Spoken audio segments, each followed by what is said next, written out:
The story begins on the grounds of an academy, where many boys stand surrounding Sky Vincent, the protagonist.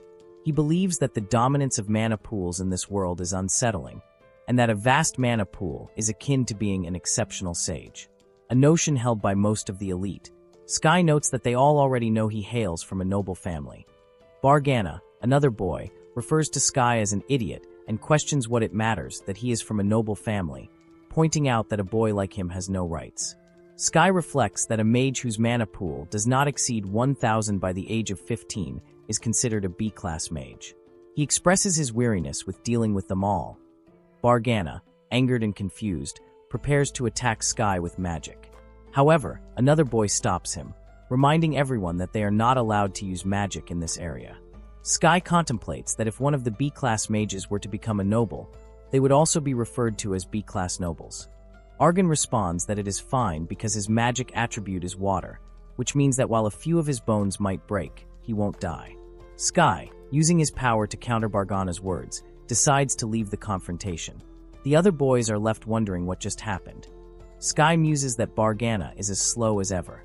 The scene shifts 2 years back to Sky's mansion, where it was discovered that his mana level was only 5.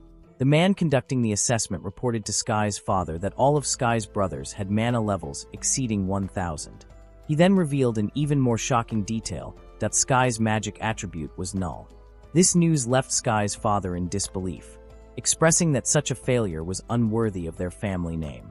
Since that moment, Sky had been completely abandoned by his family that he resolved to make the most of his situation, embracing the forced freedom that came with it.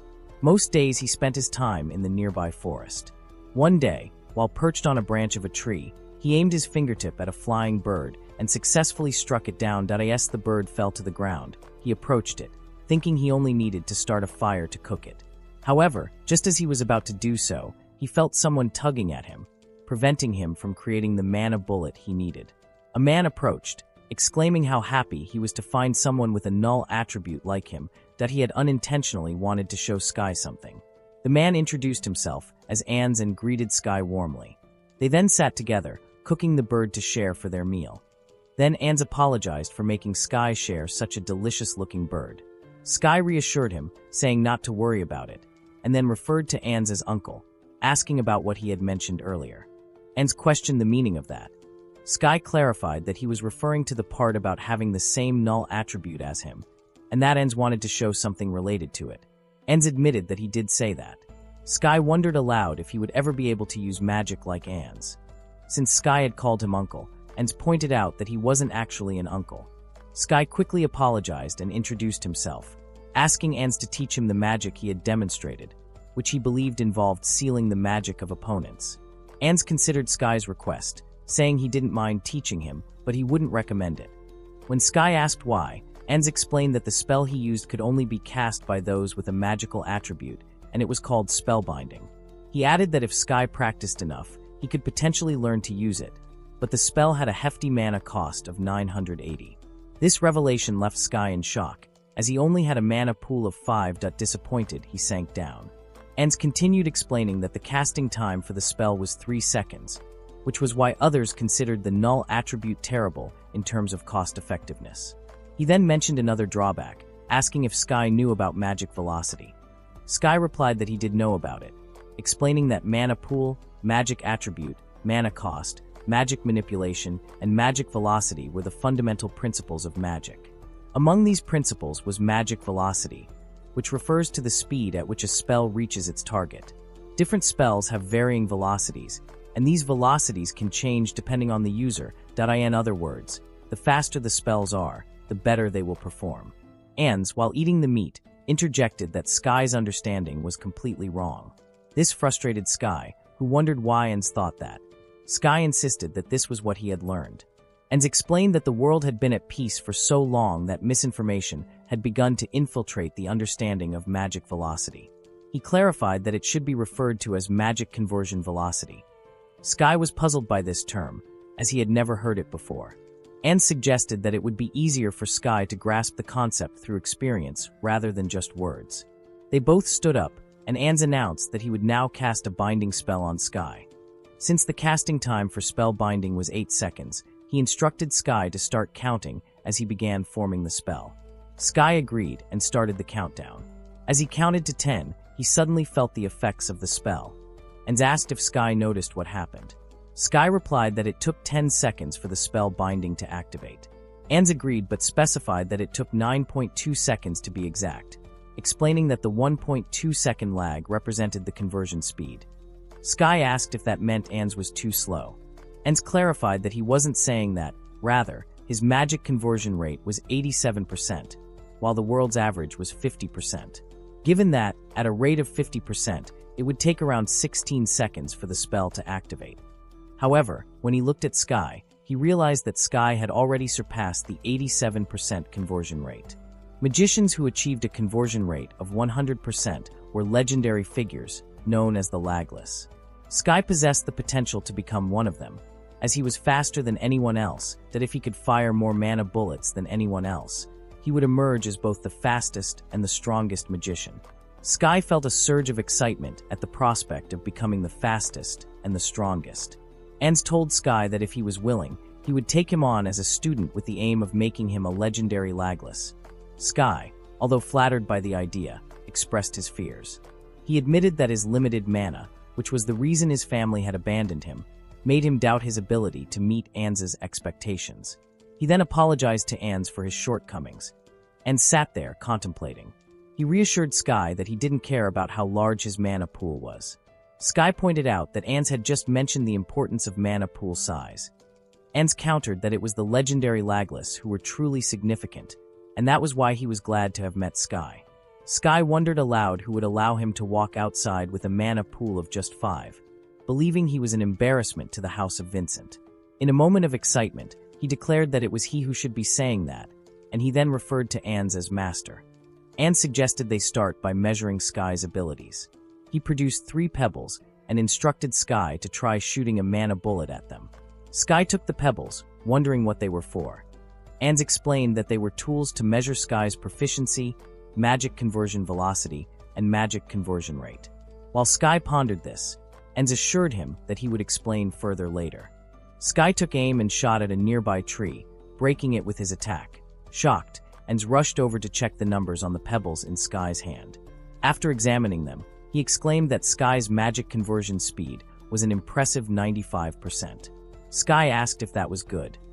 Ans continued, stating that Sky's proficiency was 82 and his magic conversion rate was 98%. He expressed his amazement and asked if Sky was truly a prodigy blessed by the gods. Sky pondered this question, wondering if he truly was. Ans was ecstatic about the results, which had far exceeded their expectations. Sky recalled that a year ago, he had thought the gods had forsaken him. Following that moment, his training began. Under Ans's guidance, Sky practiced shooting at trees, and they shared meals together. At night, they would sit together as Ans taught Sky from various books, pushing him hard in his training. After 6 months of intensive training, Ans decided to take Sky to the Adventurers Guild, saying it was time for practical experience. They needed money now, and this was the first step toward earning it. As they entered the guild, Sky noted that it felt like a one-way journey. Ans approached the receptionist and politely informed her that they would like to take on a job. The lady at the Adventurers Guild welcomed them and presented the request they were looking to fulfill. Ans read through the options and selected one, declaring that they would take it on. They both made their way to the snowy mountains, where Sky wondered if the request was to slay a snow yeti. Ans confirmed that with Sky's mana being over 50, it would be a good opponent for him, especially given his current abilities. The reward was also decent. As he began to describe what it would be like to live in those mountains, they heard a loud noise approaching. Sky noted the tremor, and Ans pointed out that it seemed to be coming from the direction he was indicating. Suddenly, the snow yeti appeared in front of them, hitting its chest with its hand and letting out a loud roar. Ans warned Sky to be careful, mentioning that the yeti was using magic. Specifically, it had a dark magic attribute, which would temporarily enhance its physical abilities for the next 3 minutes. He noted that the casting time for the spell was 4 seconds, while the actual spell duration was 6 seconds. Ans then asked Sky if he understood what that meant. Sky replied that the Snow Yeti's magic conversion rate was 66%. He realized that this was how they measured magic conversion velocity in real combat situations. As the Snow Yeti jumped to attack them, Sky used his powers to counter its charge. However, the Yeti came at them again, and Sky quickly unleashed a different spell. The magic struck the Yeti, causing it to scream loudly. Sky felt a surge of confidence, thinking that with its speed reduced, he could keep shooting without needing any help from his master ants. Sky conjured a magic circle and declared that he could defeat the Snow Yeti by himself. The Yeti crashed to the ground, and Ants commented on the good fight, saying it was now over. But just as Sky felt a sense of victory, the Snow Yeti rose again, shocking him.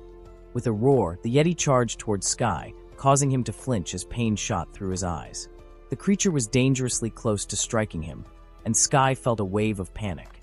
Just then, Ants intervened, using his own power to send the Snow Yeti staggering back, that he noted that the Yeti's roar had been similar to Sky's mana bullet, and its casting time was significant. It seemed to possess a unique skill that it had yet to fully unleash. Ants asked Sky if he would have known about that spell. They could have avoided this situation. Once again, the Snow Yeti charged at Sky. He realized he still didn't know enough about his own magic, but there was no time to dwell on that now. Instead, he focused on what he should do next. Summoning multiple magic circles, he prepared to attack. Ants recognized that Sky had increased his casting speed impressively. After landing several hits on the Snow Yeti, the creature retaliated by hurling a giant stone towards him. Sky leaped to dodge it and continued to fire at the Yeti even faster, determined that the faster he moved, the less likely he would be to lose again. Ants marveled at Sky's ability to cast spells simultaneously at such a high speed. Sky resolved that he would unleash 1,000 shots before the Yeti could reach him, aiming to become the fastest magician. In that moment, he felt his magic conversion speed surge to an astounding 100%. After a relentless barrage of mana bullets, the Snow Yeti finally collapsed. Defeated, Sky's heart swelled with joy at his achievement, but his master Ants was even more elated. He declared that Sky's mana bullet had reached a remarkable magic conversion speed of 100%, marking the birth of a legendary lagless magician. Ants marveled at the miracle unfolding before him, never expecting to witness such an event. Sky, filled with pride, acknowledged that reaching 100% magic conversion speed meant he was now a lagless magician, and he owed it all to Ants. Yet he was aware that he still had much to learn and earnestly asked Ants to continue teaching him. With a warm smile, Ants replied that it would be his pleasure. He then instructed Sky to carry the Snow Yeti back to town, emphasizing that this task was also part of his training. Sky tied the Snow Yeti with a rope and dragged it toward the town. At the same time, Ants sat atop the Snow Yeti, adding more weight for Sky to pull. When they submitted the Yeti to the guild, the receptionist rewarded them, expressing her admiration that they had taken down an A-rank demon on their first request. It was then that Sky realized it had been an A-rank task. Ants told him not to sweat it. For Sky, it was a truly great experience that he felt it helped him become more agile and taught him a lot. Ants mentioned that he measured the mana conversion rate and proficiency of their spells, and they both reached a remarkable 100%, which amazed Sky. Embarrassed, Sky asked Ants not to make a big deal out of it, and then he suddenly realized he hadn't yet told him about those two topics. Ants replied it was as studious as ever. They left the guild and walked through the streets while Ants explained that proficiency measures how skilled a person is at using magic. For example, if the current Sky and the Sky from 6 months ago were to use mana bullets, the past Sky's spell would be vastly inferior. As for the magic conversion rate, it indicated how much mana they actually needed to use based on a specific formula. So let's suppose that a person with a 50% mana conversion rate uses a spell that costs 100 mana. If that person were to use 200 mana with a 100% conversion rate, they would achieve the best cost effectiveness. Now Sky understood the concept. As long as his mana conversion speed and rate were good, the size of his mana pool wouldn't matter. With his own conversion rate at 100%, there was another way to make him even stronger. Sky asked what that is. Ants replied to let's go buy him a wand. They entered a weapon shop, and as Sky looked around, Ants explained that if Sky used a wand while casting his magic, his spells would become more powerful.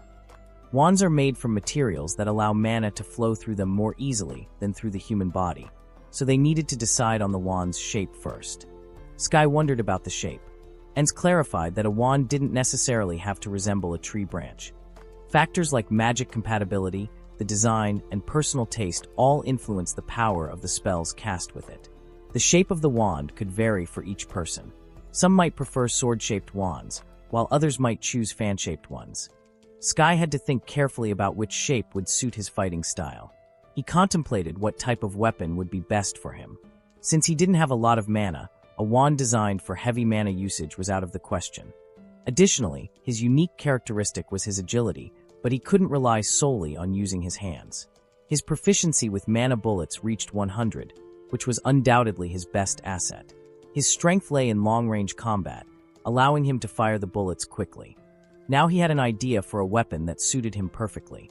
A few days later, Sky and Ans were in the forest. Ans told Sky that he had found a way to test the strength of his mana bullets, with the Sky agreed to the idea. Ans marked a spot on a tree with a piece of cloth and asked Sky to try shooting it with a mana bullet, which would absorb the mana. "Feel free to go all out," Ans encouraged. Sky took aim at the target and fired. Ans then asked that where did he get the idea for a gun-shaped wand. He explained that since Sky could dual cast, wielding two wands would be perfect for him. They could measure Sky's power by assessing how much the cloth discolored from the point of impact to the outer circle. Without the wand, Sky's mana bullets already reached a power level of 200. Ans glanced at Sky and said, "What's that?" He continued, amazed that Sky's mana bullets had increased to 500. Typically, a wand would only amplify a spell's power by 1.1 to 1.3 times, and the highest Ans had ever seen was a 1.5 times increase. That he had never heard of a wand that could make someone 2.5 times stronger. Sky's abilities were becoming almost inhuman at that moment, and it seemed that the wand was a perfect fit for him. As they reviewed the results, Ans asked that how many major categories of magic are there. Sky replied that there were 4 categories of magic: beginner magic, intermediate magic, advanced magic, and forbidden magic. Ans agreed and stated that for now, they should set aside forbidden magic, as the first 3 were the important. He explained that this classification of magic has been preserved since ancient times, and asked Sky if he noticed any peculiarities about them. Sky explained that beginner magic takes about 1 to 2 seconds to cast, intermediate magic takes 3 to 4 seconds, and advanced magic has a fixed casting time of 6 to 7 seconds. Additionally, he noted that beginner magic is designed for single targets, intermediate magic for multiple targets, and advanced magic, being more powerful, is suitable for wide-range attacks. Ans remarked that this was wonderful, adding that if he weren't a legendary Lagless mage, he would choose Sky as his disciple in healing. Sky was puzzled and wondered what he meant by that. Ans then clarified that he had mentioned before that, despite his appearance, he was a healing mage. This revelation shocked Sky, who realized he had never seen that coming. Ans further explained that there were 3 additional categories of magic based on power, something that Sky wouldn't find in any books. He continued by noting that Sky's mana bullets take 0.1 seconds to fire, with a normal power of 200. If Sky were to incorporate his wand into the equation, the power would increase to 500. Moreover, since Sky has dual casting abilities, he could fire 2 shots at once. Sky was left in shock as Ans asked if he had noticed that his power could reach 1000 in just 0.1 seconds. He added that he could unleash advanced spells in just 0.2 seconds. Sky smiled and mentioned that he possessed a significant mana pool and could become stronger using the basic mana bullets. Ans reflected that while he thought he had made considerable progress in magic, seeing Sky made him feel as though he still had a long way to go. He then asked Sky if he could use his wand. Sky playfully swatted Ans's hand away, telling him that he wasn't allowed to touch his baby. Ans was taken aback by this response. They continued their training, and another 6 months passed. One night, while sitting near a fire in the forest, Ans remarked that Sky was very talented, never gave up on his training, and had done well in following his guidance. Sky found this comment surprising and asked what the occasion was. Ans explained that it had been almost a year since they met, and Sky had become a legendary Lagless mage, that he had taught Sky everything he knew, and now he felt it was time to finish his journey and return home. Sky asked if Ans was leaving the Vincent territory. When Ans confirmed this, Sky appeared sad. Ans expressed his regret about leaving all the work to his father and mentioned that he also had a fiancée waiting for him. Sky was shocked and asked what Ans was doing there and when he had gotten engaged. Ans replied that he had long wanted to meet a legendary existence, as his own master had told him about it a long time ago. Even though it took 3 years, he had finally found Sky. Sky asked him to wait, noting that Anne's fiancée must be thinking he had run away. Anne reassured him that she wouldn't worry because she loved him so much. Spending a year with Sky meant a lot to Anne, and he thanked him for that. Sky stepped back and bowed, saying it had been his pleasure. Anne urged him not to worry about it, as he genuinely wanted to do this. Sky pointed out that it had been 4 years, including the time Sky had trained under him, so he suggested that Anne return to his fiancée. Remaining calm, Anne replied that if Sky rushed him like that, it would only make him want to stay a little longer. Sky shouted for him to go back home. Anne agreed, mentioning that he would leave in about a week, prompting Sky to state that he needed to prepare preserved food before then. Anne stood up and asked Sky if he didn't think it would be a waste to spend a week preparing. He then suggested one last fight for old time's sake. Sky agreed, adding that Anne shouldn't start crying if it messed up his trip. The next morning, they both stood against each other, and Sky took out his guns to attack Anne's. Anne's recognized the dual casting right off the bat, but he began running, trying to dodge the shots. After taking a hit, he hid behind a tree, stating that he was at a disadvantage in a shootout. Sky attacked the tree, and as it broke and fell, he realized that Anne's wasn't there. He stopped firing and wondered if he had overlooked something. Everything he had read in books came rushing back to him, particularly the mention of a null spell called concealment. He then glanced behind him, where Anne's was hiding, and thought about using a binding spell, which would take 0.2 seconds to reach him from that distance. Even with dual casting, Sky would only be able to fire 2 magic bullets, which wouldn't be enough to defeat, and that he realized that if it turned into a close-quarters fight, he wouldn't stand a chance. As Anne's prepared to attack him, Sky smiled, recalling the day he had become lagless and realized that he possessed another ability within him. He could use this ability for 10 seconds, having the cast time of his mana bullets down to 0.05 seconds, with a magic conversion rate of 200%. This meant he would only use half the normal mana while doubling the power of his skills. Sky decided to use that skill to shoot magic bullets at Anne's, thinking that this was his true strength with the 200% mana conversion velocity. The bullets hit Anne's, knocking him back some distance. Sky wondered if that hadn't worked, but as he checked, he saw Anne's lying down and realized he had overdone it. After 2 weeks, Anne's was finally ready to leave. He told Sky that he had truly saved the best for last, although it had left Anne's needing a full week of bed rest. Sky apologized to him. Anne's replied that he didn't need to apologize. He then mentioned the 200% mana conversion velocity, asking if Sky didn't think that firing mana bullets at 0.05 seconds was amazing. He praised Sky for becoming so strong, and extended his hand for a handshake, asking Sky to be his disciple until they met again. Sky promised that they would meet up once more. After that, Anne's left. 6 years passed, and at the age of 15, Sky's mana pool reached a measurement of 999, that having not exceeded 1,000 mana, he was officially referred to as the BB Mage. Since he was the son of a count, he decided to enroll in the most prestigious magic academy in the county. He wondered how much he could accomplish without getting expelled. The scene shifts to 1 year before Sky enrolls in the High Magic Institute. He arrives at the Vincent residence, where he meets his father. His father mentions that he hasn't seen Sky in some time and comments on how much he has grown. Sky replies that he has managed to grow up without anyone's help, which is no thanks to his father. His father continues, lamenting that unfortunately for Sky, when he celebrates his 15th birthday, his mana pool won't exceed 1,000 points. Sky states that he already knows this. His father goes on to say that he initially didn't want Sky to enter society, but he has since changed his mind. He then asks if Sky is familiar with the High Magic Institute, where he will be going next year. Sky reminds him that the High Magic Institute is the top school in the country for learning magic, a place for the creme de la creme of both nobles and commoners, including his brother. Sky turns to leave, asking if his father has some problem in his head for sending him to a school full of nobles, as it feels like inviting trouble into their home. His father replies that Sky's brother Terran has been proposed to by a royal princess, which complicates the family's lineage. With the heir to inherit the family name now uncertain, Sky is going to the institute as a backup in case something happens to their second son, Sol. Sky understands that they are essentially preparing a replacement son to receive a proper education. Sky then refused, stating that there was nothing in it for him. His father urged him not to act that way and apologized for what he had done to Sky in the past, insisting that Sky must consider his house and attend the institute for their sake. Angered, Sky clenched his fists and asked what his father was talking about, asserting that he didn't know anything to that house. As he turned to leave, his father stood up and mentioned that even if Seoul were to inherit the house, Sky would still be given a third of the territory.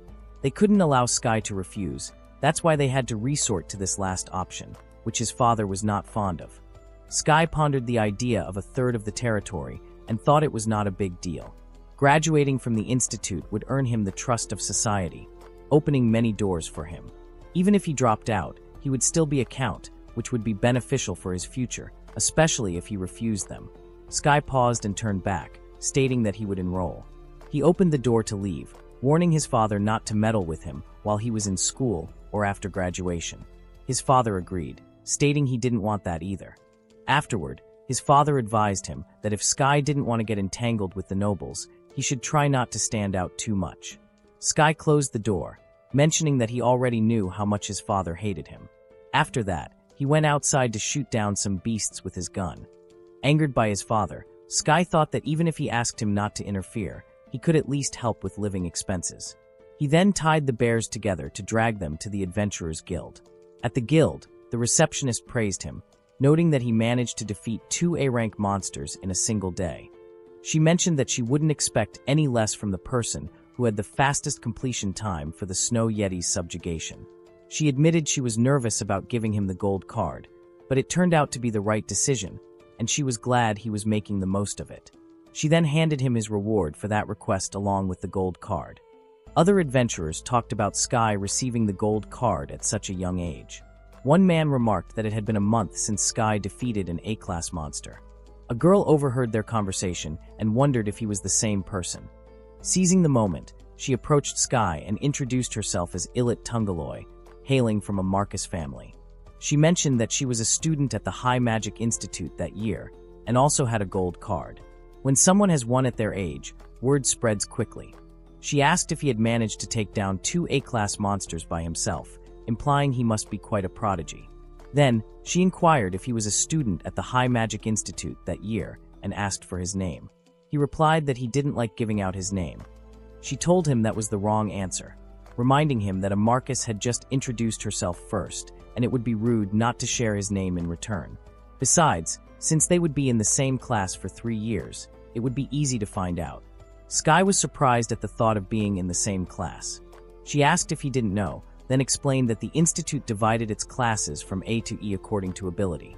With the best students placed in class, Sky thought this wouldn't end well for him, but he figured she would find out sooner or later. As he finally told her his name, she realized he was from the House of Vincent and exclaimed that it was no wonder he was good. He was the son of a count. Then she asked him how large his mana pool was. He stood there in silence, and she looked confused. He wondered if she really didn't know who he was, as he was a famous mage from the Vincent family, and she seemed quite odd. She moved closer, saying he was trying to hide his mana pool, but that didn't matter. He was making the right decision, since they would be the ones competing for the top spot. With a smile, she added that it would be fun. She had never had a rival who could keep up with her, and now at last she had found a worthy opponent. After she took her leave, Sky was left wondering what had just happened. On the entrance day at the school, Sky entered a room and found a card placed on the desk that IT displayed his evaluation results, stating that based on his performance, he had been assigned to Class E. He had already figured it would end up like that. As he sat in class, he reflected on how the world operated on a principle of mana pool supremacy, noting that no one with fewer than 1,000 mana points would belong in such an elite school. The other students seemed capable of using an average of 14 to 15 types of magic. Outside the classroom, a group of boys spotted Sky and remarked on the presence of the beady mage. Their chatter was incredibly annoying to him. He knew it would be more trouble than it was worth to silence them, and the gossip itself was irritating enough to make him want to shoot them away. One boy commented that there were a bunch of standouts that year. The second boy asked if he was referring to a particular girl, a lit from Class A. He had heard that her mana pool had reached 28,000 on her 15th birthday, making it the highest ever recorded. The first boy then pointed to Lady Sophia Nasher, the 6th child of the current king, that he explained that Sophia had been in poor health since her youth, and due to her physical condition, she had been placed in Class E. The second boy mentioned that he could only admire her beautiful profile. The first boy replied that he knew, and if they were in the same class, he would surely defend her with his life. Sophia overheard their conversation and smiled. The two boys became increasingly excited, remarking on her gentle smile. Sophia turned her gaze toward the sky, only to find that it was indifferent to the people below. Days passed, and it was still the 14th day. One day, Sophia approached him and said she had something important to tell him after school, and that she would wait for him behind the school building. After saying this, she went to take her seat, and he didn't respond. He thought it was unimaginable that someone from the royal family would call him, and wondered if she might be confessing her feelings, though he doubted she would ever do something like that. After school, Sophia stood alone behind the school building, waiting for him. However, since he didn't come, she decided to go to the men's dormitory and knocked on his door. He was shocked to hear the knock, and went to check who was there. Upon seeing it was Sophia, he recalled that she had asked him earlier to meet her behind the school. He replied that although she had asked him to come, speaking with her might lead to problems. She inquired about what kind of problems, that he explained that he stood out too much and worried that she might bring people to beat him up or wanted to confront him one-on-one. He felt unprepared to face that without a fight, but he realized that retaliating against her could jeopardize his peaceful school life. She replied that this was not why she called him, that he asked why she had called, and shocked, he wondered if this was really about a confession. She was taken aback and asked why she would do something like that. He became nervous, and Sophia asked him to stop overthinking. She only wanted to make a declaration. He wondered what kind of declaration. She explained that she was the #1 disciple of Professor Anis, that he was confused, questioning why he suddenly heard the name of his master. She told him that she was declaring war on him, which was the real reason she had joined Class E. He asked if that wasn't because of her illness. She replied that was a lie, explaining that her story began when she was young. Professor Anis had been by her side since forever, providing her with proper knowledge of magic. However, after returning from his trip, he only talked about Sky, and she couldn't tolerate that anymore. She admitted that she was already feeling unwell, but it only worsened due to this situation. Sky mentioned that it wasn't his fault. She told him that she finally met him and was curious about the person her professor had evaluated so highly, but when she looked at him, he didn't seem like a big deal. He then referred to Professor Anis as master. Sophia asked him not to call her professor in such a casual manner, raising a finger to emphasize her point. She asserted that Professor Anis was only hers, and added that she didn't know what the legendary Laglas was, but she boasted a magic conversion rate of 93%. Sky might have monopolized Anis for himself because he became Laglas first, but Sophia would soon follow in his footsteps and capture her professor's attention that as she opened the door to leave.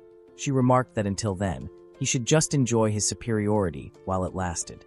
He stepped out to watch her go and noticed how refreshed she looked as she walked away. He felt that she was quite the tempestuous lady and fell back onto his bed, muttering that he was beaten. Suddenly, someone knocked on his door, and he wondered what was happening. Did she still have more complaints to lash out at him? As he approached the door, a note slipped in from below, instructing him to come to the school building. He felt a surge of happiness, wondering who could be calling him out of the blue. As Sky reached the terrace, the boy mentioned that he had told Sky to come there, but he had kept him waiting for an hour. He asked who Sky thought he was. Sky shouted back, asking if the boy had any idea how vast the school was. Couldn't he have specified a location? The boy retorted that after 5 years of training to become a mage, Sky was still as obnoxious as ever. Sky wondered if he knew the boy. The boy asked what Sky meant, insisting that he couldn't possibly have forgotten Baranga, that he pointed to his chin and reminded Sky that his stupid spell had bent Baranga's chin. Sky replied that he didn't understand and noted that Baranga was connected to the Lace family, who had a hereditary protruding chin. Baranga, now angered by Sky, said it was rude of him to bring that out. That he added that he didn't think Sky should get cocky, especially since he had trained tirelessly for the last 5 years. He promised that he wouldn't be slow in countering Sky's magic anymore. Sky told Baranga that he didn't believe school fighting was a problem, but Baranga wouldn't have to worry. His friends would be there as witnesses. Baranga claimed that Sky had hit him first, and he was only defending himself. That's why he would be the only one punished, that he guessed that Baranga had prepared well for this confrontation and had proof on his side. Baranga then revealed, to Sky's surprise, that his mana pool was 12,000, allowing him to use 56 different types of magic, with a strong affinity for water. Then Baranga asked Sky what he thought about his astounding mana pool, and if it wasn't the best. Sky replied that he had heard the top student that year had a mana pool of 28,000, and in comparison Baranga didn't seem that impressive. This shocked Baranga. Another boy chimed in, reassuring Baranga that it was fine. His father had said that the top student was a big anomaly, and any student who exceeded a mana pool of 10,000 was considered excellent. Baranga, now frustrated, pointed out that they were the ones whose mana pools didn't even reach 1,000, so how could Sky laugh at his mana pool? Sky asked if he had seen him laughing, and added that he didn't really believe mana pool size was all that important. Baranga's attitude irritated him. Then Baranga snatched a weapon from the hands of another boy, saying it was fine and that he hadn't planned on using the staff that day. But now he guessed there had been a change of plans. As Baranga took the weapon, Sky thought it was a pure gold staff and couldn't help but think Baranga had terrible taste. Baranga commented that he shouldn't be surprised that as a genius, he had a high affinity for magic, which increased the power of all his spells by 1.3. Sky replied that a 1.3 increase wasn't a big deal. Hearing this, Baranga became furious and slammed his fist on the floor. Sky stated that he would prefer to keep his life peaceful, but he wouldn't show mercy to anyone who tried to pick a fight with him, that if Baranga wanted to get angry at Sky just for the sake of it, he could go ahead and take his shot. Baranga, now furious, declared that he wouldn't let Sky get away that easily and that there was no turning back.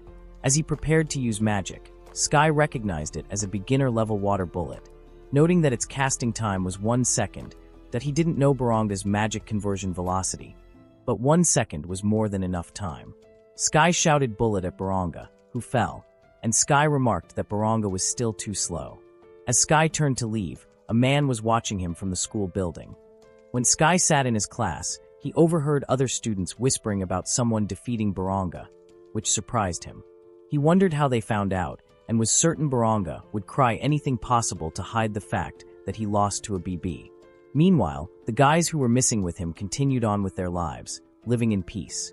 Just then, Sophia slammed her fist on his desk, startling him before she walked away. He realized he wasn't entirely at peace. He spent time studying in the library, thinking he could finally enjoy his student life comfortably, that he ate alone and slept well. While walking by himself, he considered that it had been a while since he ventured into the forest. Suddenly, he heard a boy getting angry at a younger kid for something he was looking at. Other boys surrounded the innocent one, and the boy protested that he wasn't looking at anything. The first boy was laughing at him, like a dinosaur. The innocent boy replied that they should respect the nobles. Sky watched the scene unfold from his hiding spot, as the bully told the innocent one that they were doing him a favor by teaching him what happens when he disobeys a noble. Just as he was about to unleash a Shatterstone attack on the boy, Sky took aim with his gun and fired, keeping himself concealed so they wouldn't know who had shot. The other boys wondered what had happened to their friend, and asked the innocent boy what he had done to revoke him, that he insisted that he hadn't done anything.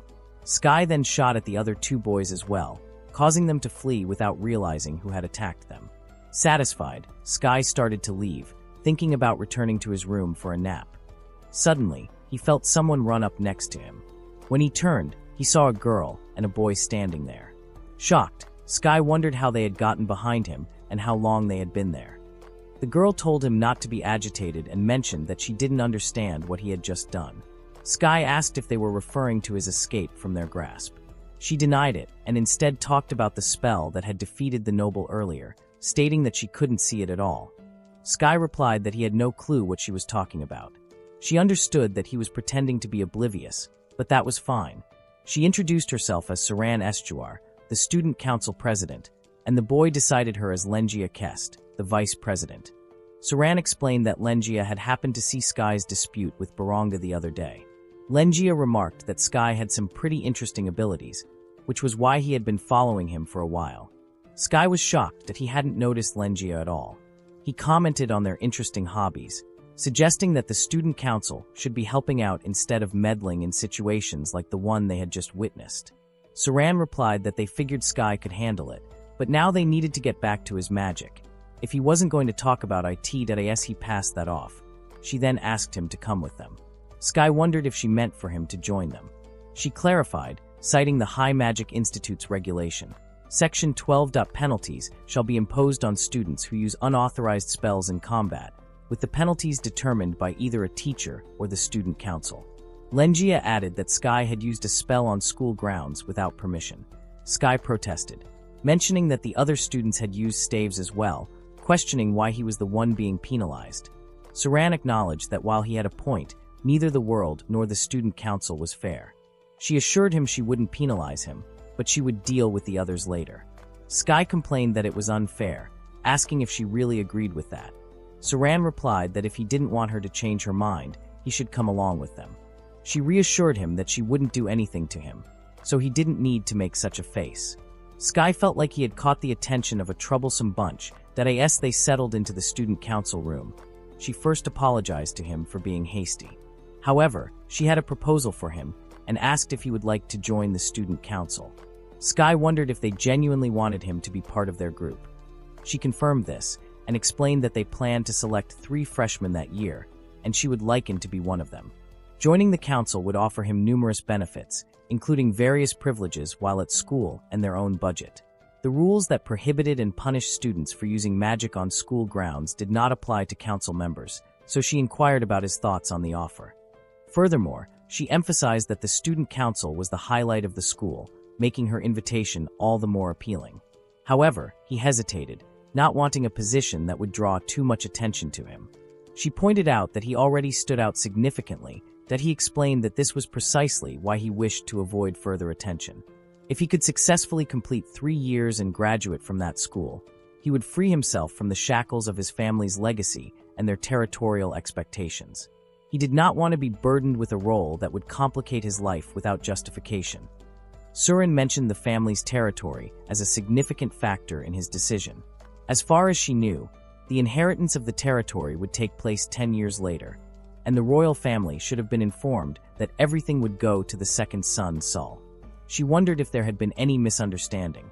Sky reminded her of his father's words, stating that even if Sol inherited the house, their father would allocate only 1/3 of the territory to him.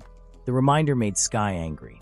He asserted that if that were the case, there was even less reason for him to join the student council, as his school life there was effectively over.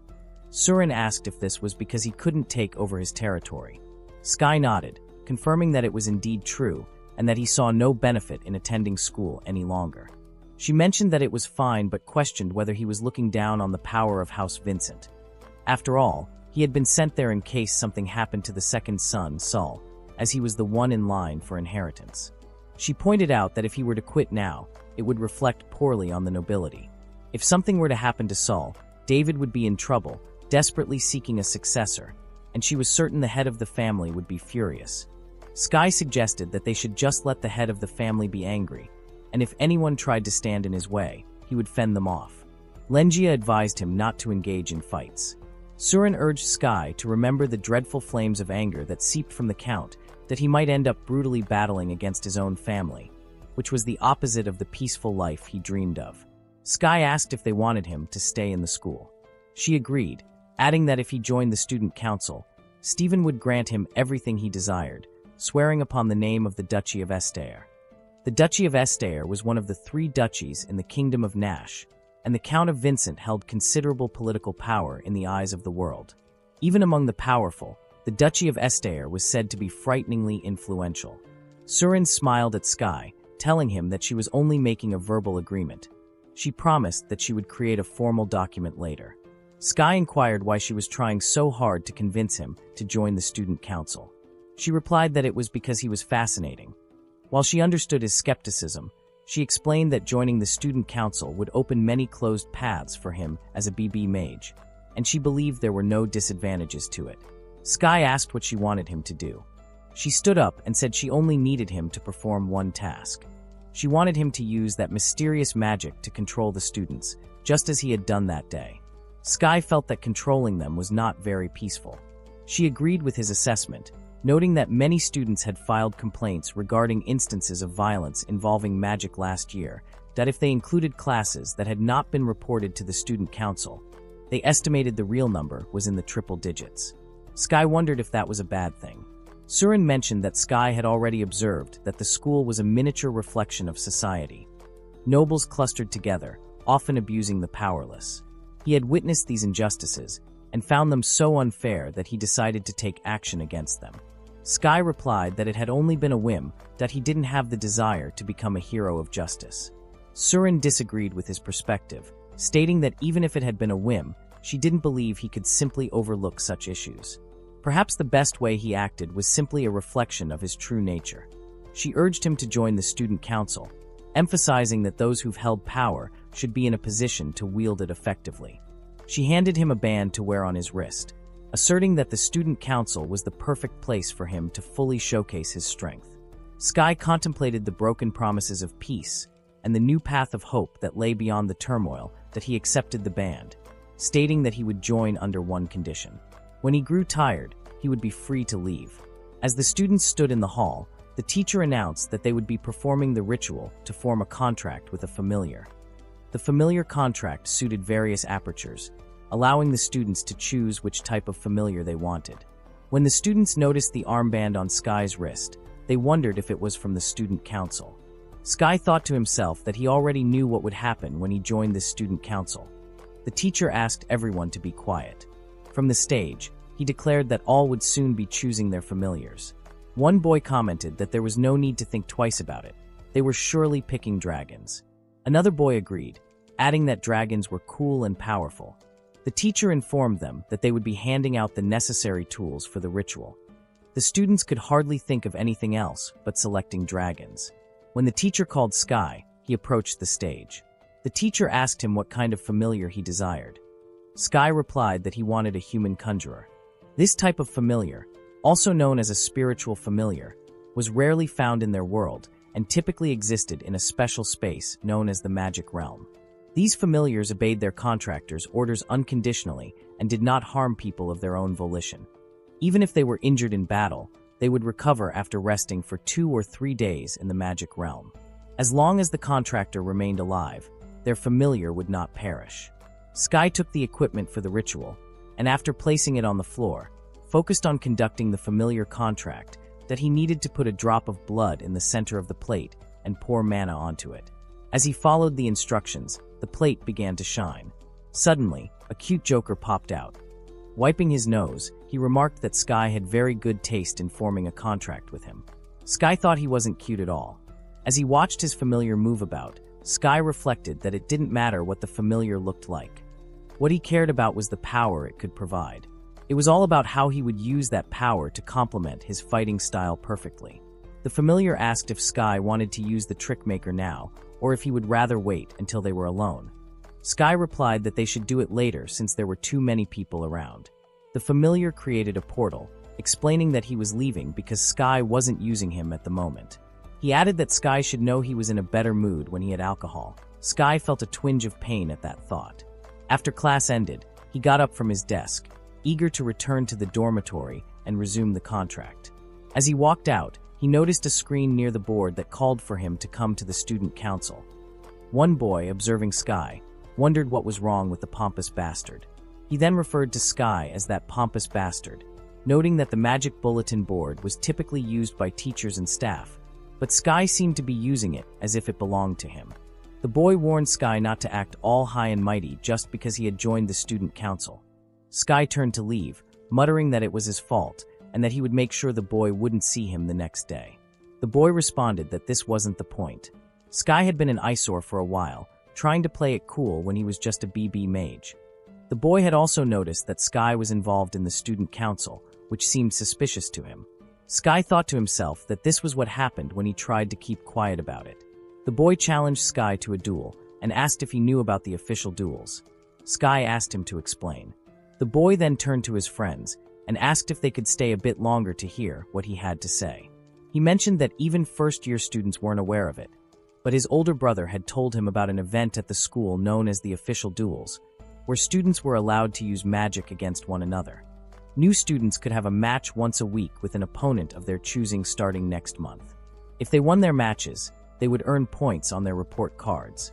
Many students had been placed in Class E due to an unfair test, and the boy argued that since they had been evaluated unjustly, They just needed to showcase their skills to overturn the decision that he was determined to win numerous official duels and climb his way into Class A, and to start he planned to defeat Sky, a BB mage who had the audacity to join the student council. He proposed a condition. If Sky wanted to proceed, he would have to forfeit his seat on the student council to the boy. Even though Sky agreed with the idea, he knew he didn't have the authority to make such a decision. The boy then told his friends to place their bets on who would win, either Tatsu, himself, or Sky. The boys decided to bet on Tatsu, and as Sky was leaving, he overheard Sophia saying that she was betting on him.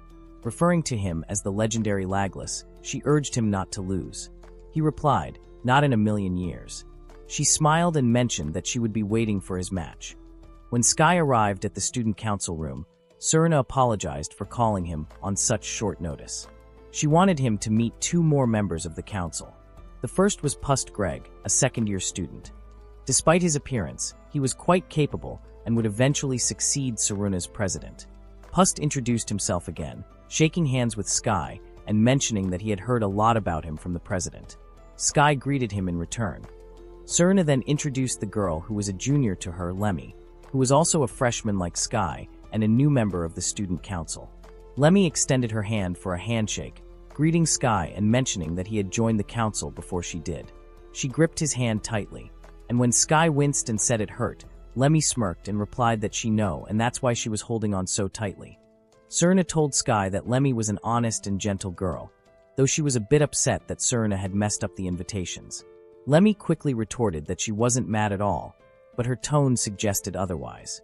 Sky wondered to whom she was trying to convince. Surna explained that Lemmy was a commoner living in her family's territory. Ever since they were kids, Lemmy had displayed incredible strength, and when Surna entered the High Magic Institute, she had promised Lemmy that she would get her into the student council. Sky realized that Surna had messed up by inviting him first. As Lemmy shot an annoyed glance at Sky, he tried to diffuse the tension, telling her not to act like that since there were no perks for being the first member. Lemmy agreed, but then shifted the conversation, bringing up a more important proposal. She explained that the freshman had made contact with a family of full-fledged mages that day and suggested that they both test their abilities against one another. She added that he probably didn't know about her own strength. Sky wondered if she was talking about the official duels and was surprised that she already knew about them. Lemmy stated that it would save her time and that she intended to thoroughly destroy Sky's suspicious magic. Sky, unimpressed, noted that he had heard it all earlier and wondered if these small fries shared a brain cell or something. The two glare at each other, frustration evident in their expressions. Surna, attempting to mediate, urged them to get along, but they both turned their faces away from each other in defiance. Sky returned to his room, wondering what was wrong with Lemmy. However, he decided to put it out of his mind and focus on his familiar at his study table. After calling, his familiar appeared and asked if Sky had summoned it. Sky agreed, eager to construct the trick maker. Until that moment, his familiar had only been capable of creating miracles and mysteries, conjuring a few interesting things, but battling a dragon was beyond its abilities. Sky remarked that this would suffice and pondered what to name his familiar. It suggested that he try calling it any name he liked. After some thought, Sky named it Pyrrha. Pyrrha commented that Sky's creativity was off the charts. Sky expressed his desire to apply the trick maker's imbued miracles and mysteries to his mana bullets, explaining that miracles possess the power to overturn attributes, powers, and even the foundations of magical theory. Mysteries vary, but using a miracle often puts the constructor in a difficult position. Pyrrha replied that he was aware Sky used a mighty mana pool and mentioned that he had formed many contracts with major figures before, but none were as unique as Sky's. That he took this as a compliment, but added that he wondered if there were any limits to creating formulas for the trick maker. Pyrrha denied this and asked Sky what he desired. Sky wondered if it was possible to destroy the world with a single mana bullet. When Pyrrha agreed, Sky expressed his amazement and asked what the mystery would be after performing such a miracle. Pyrrha replied that it was a good question, explaining that he would cross over to a different world after that, a dimension that was truly incredible, though he had no intention of doing so. He stated that even if he could achieve that, it didn't mean he would. Sky agreed, astonished that Pyrrha had that capability, but noted that he wouldn't pursue it unless it was something he agreed to do. He understood that Pyrrha was a conjurer. As he found Pyrrha sleeping on the lamp, Sky mentioned he wanted to ask him to use his abilities to enhance the power of his mana bullets. Pyrrha replied that he could do it, but it was a specialty of the dragons. A dimensional dragon could only improve them by 1.2 times at best, which was not sufficient for Sky. Pyrrha referred to him as greedy and asked how powerful he wanted to be. Sky responded that he aimed to achieve the power of advanced magic, specifically 1250. Pyrrha agreed to assist, but as he began to explain, Sky interrupted him, saying there was no need to rush. He clarified that it would be a 2.5 times increase in power, but he was unsure what Pyrrha would require in exchange. With a gesture, he motioned for Pyrrha to continue. Sky expressed his desire to experience a small increase in power first, believing that this way he could understand how the mystery would affect him gradually. Pyrrha understood this and explained that afterward, they would establish conditions to gauge the increase in power, aiming for a 10% boost each time the condition was met. Pyrrha commended Sky's thinking regarding the conditions, suggesting that he should be cautious about the mystery. He explained that the conditions would require his mana bullet to hit its target, and each successful hit would enhance its strength by 10%. For instance, if the bullet collided with an opponent's spell or was blocked by the enemy's magic, the increase would still apply. However, if the opponent completely negated his mana bullet, the condition would not be fulfilled. Interestingly, if the opponent swallowed the mana bullet, it would still meet the condition. Pyrrha encouraged Sky to keep adding more conditions. Sky continued, stating that the 10% increase would always be calculated based on the original power of the mana bullet. For example, if he started with a power of 500, landing a shot would increase the next bullet's power to 550, and the following shot would raise it to 600. In addition to this increase, he wanted an upper limit set at 2000. Pyrrha noted that it seemed like they had established a solid plan and suggested it was time for the conjurer to return the favor. He pondered what Sky would do in return and mentioned that Sky had a pretty good nickname, jokingly wondering if it could be PP Mage or something similar. Sky replied that it was actually BB Mage, that he recalled reading in a book that familiars knew everything about their contractors, so he asked Pyrrha to get to the point. Pyrrha confirmed that Sky was correct and leaned closer, saying that a little bird had told him Sky was having a tough time with his small mana pool. In that case, Pyrrha would just gouge it out even more. He explained that if Sky landed a shot with his mana bullet, the next one would be 10% stronger. However, if Sky missed during battle, it would cost him 10% more to use. If his opponent negated his mana bullets, that would also be considered a miss. Pyrrha asked if Sky liked that arrangement, suggesting that it was the conjurer returning him the favor. Sky looked at his wand, thinking that for crying out loud he should know how to provoke people. He then challenged Pyrrha to bring it on, insisting that he would simply land all of his magic bullets. Pyrrha declared that it was decided. The trickmaker formula for hit or miss was complete. He began to leave, telling Sky to call him if he needed anything. Sky was intrigued by the conjurer's trickmaker and found it fascinating. The next day, while enjoying a juice, he thought it was delicious and realized there were only a few days left until the official duel, so he should enjoy some peaceful days.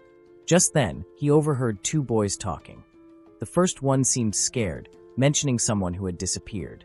The second boy told him to lower his voice. The first boy then asked slowly if it was true that a second-year student from Class A had vanished. Sky thought about ignoring the conversation, as it had nothing to do with him.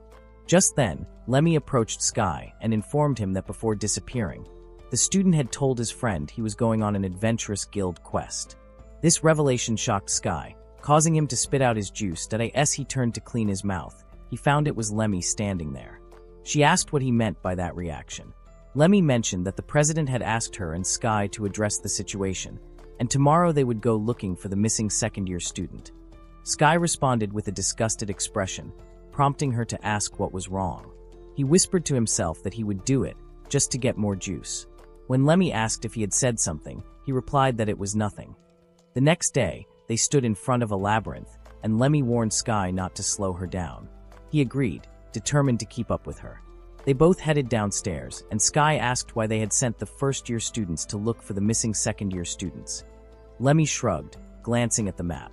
As he observed her, he noticed a katana at her side, and wondered if that was her wand. It seemed to be a weapon specialized for close combat, capable of both cutting and channeling magic, that he figured she probably had magic suited for close-range battles, such as earth and light spells. Just as he was about to mention this to Lemmy, she preemptively acknowledged it. Then she took out her katana and performed a weapon enhancement spell. Sky estimated that it took her about 3.75 seconds to cast, and her mana pool conversion speed was around 80%. Impressed, he remarked that she was better than he had expected. Lemmy explained that she had enhanced her katana, making it 10 times sharper for 3 minutes. She warned him that if he didn't want to get hurt, he should keep his distance. Sky replied that he would just observe from afar, eager to see how skilled she truly was.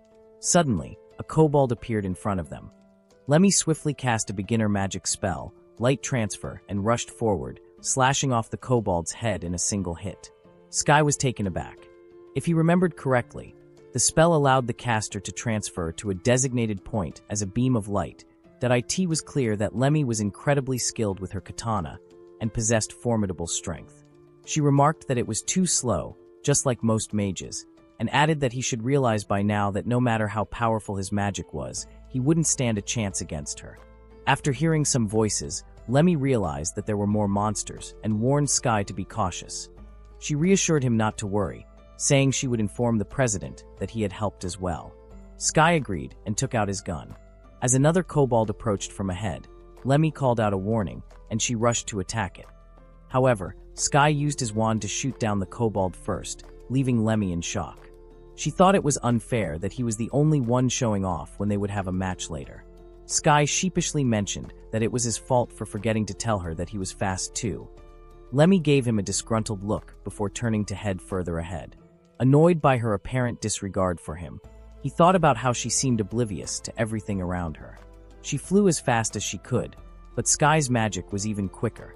She realized she would need at least an intermediate class spell to defeat a kobold in one hit, so how could Sky unleash such a powerful spell in an instant? She contemplated discovering the reason behind his speed. As they pressed forward, they came upon a wide open area featuring a magic circle, clearly a boss point. It seemed they were in the deepest part of the dungeon. Lemmy wondered if they had truly ventured this far down and questioned the intelligence of the students who had come before them. Sky shared her thoughts as they approached, and then they spotted the Orc King sitting there. Nearby lay 2 second-year students unconscious. Sky couldn't help but wonder if the Orc planned to keep them as food reserves. Lemmy mentioned that the Orc King wouldn't attack them for now while they were in the corridor, but once they entered its domain, it would become aware of their presence and come after them. The Orc King was a boss-class monster boasting a health and mana pool of 100,000, using its immense vitality to absorb hits and its mana to unleash a barrage of advanced spells. Lemmy wondered how they would handle the Orc King's magic, hoping they wouldn't do anything reckless. Sky remarked that this situation made things easier. They both summoned their familiars, with Lemmy's familiar being a thunderbird. Sky commented that it looked like a chicken. Lemmy shouted for him not to call it chicken, and urged him to stop talking nonsense and focus on the task at hand. He agreed and suggested they enter the Orc King's domain to fight. As they entered, the Orc King sensed their presence and rushed to attack. Lemmy called on Pino, her familiar, to activate its power. Then, with her sword glowing, she charged at the Orc King and aimed a slash at its leg. The attack had little effect on the Orc King, and it retaliated by striking at Sky with its weapon. However, Sky dodged the blow and began shooting nanobullets at the Orc King. He continued to fire, and soon he noticed the Orc King preparing to cast an area. Sky recognized it as a beginner dark spell, Magic Reflecting. This could be a suicidal strategy only the Orc King could execute, but Sky managed to hit it with 30 shots, each mana bullet packing a power of 2,000.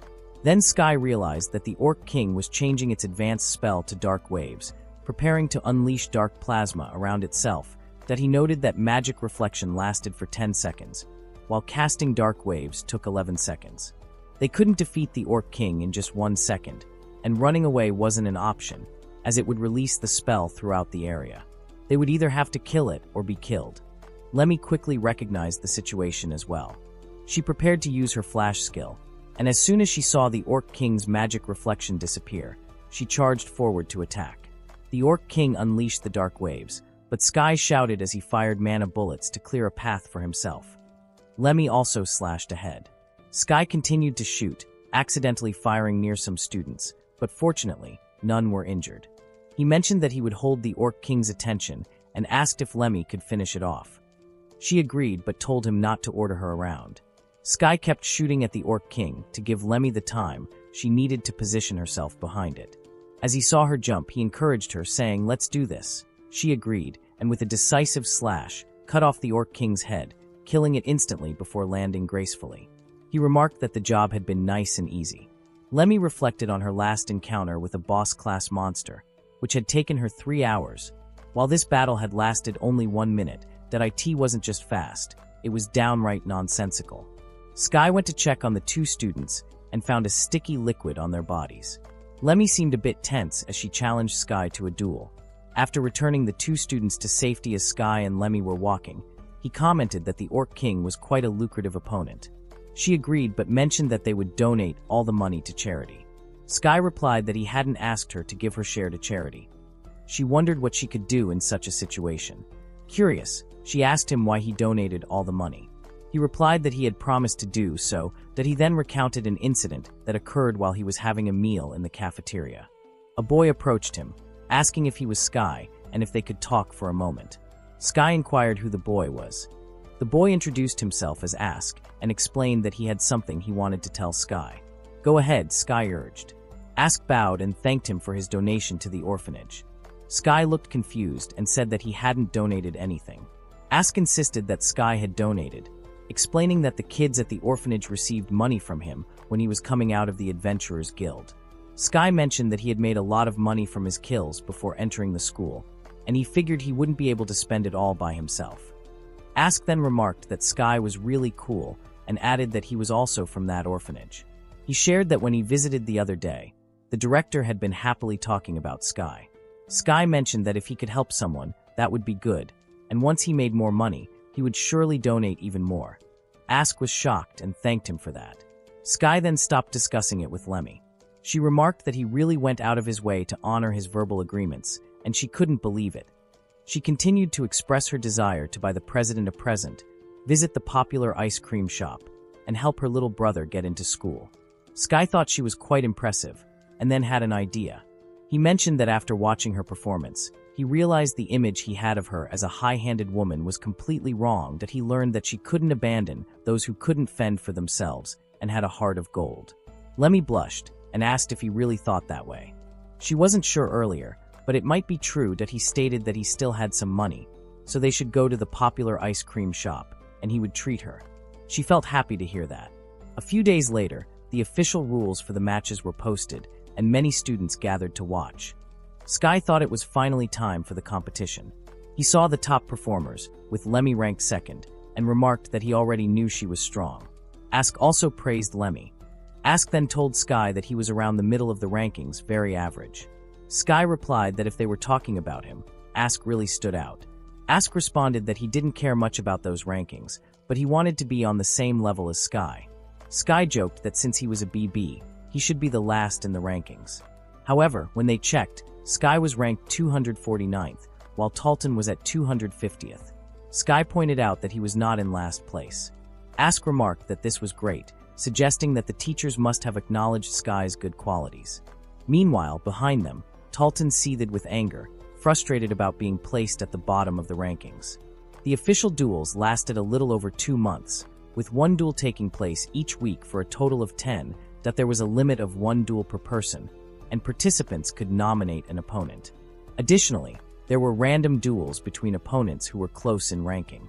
Students had free access to the arena to watch the duels, while outsiders were required to pay a fee for admission, that if a student won a duel, they would gain a fan base for the following year. Rumors circulated that those with a significant number of fans received rewards from the teachers behind the scenes. As of now, the student who had attracted the most fans was Lengia, who was also undefeated. The next most popular was Sarun, the president of the student council. The day of the duel between Sky and Tatsu arrived, and the arena was filled to capacity with spectators.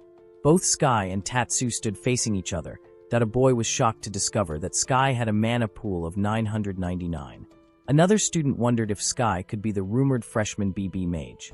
They speculated whether Sky would be able to cast any decent spells, doubting that he would last even a minute in the duel. Just then, Lemmy stood by, confidently asserting that Sky would win. She reminded them that she had already informed the teachers of her withdrawal from the one teacher pointed out that Sky was only an E-class student, and that if Lemmy were to win, her ranking would increase. She acknowledged this, but expressed her belief that she couldn't beat him and excused herself from the discussion. The teacher then asked his superior what to do next.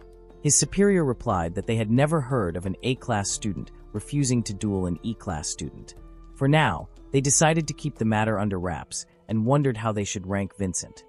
The superior suggested simply increasing his rank by 1.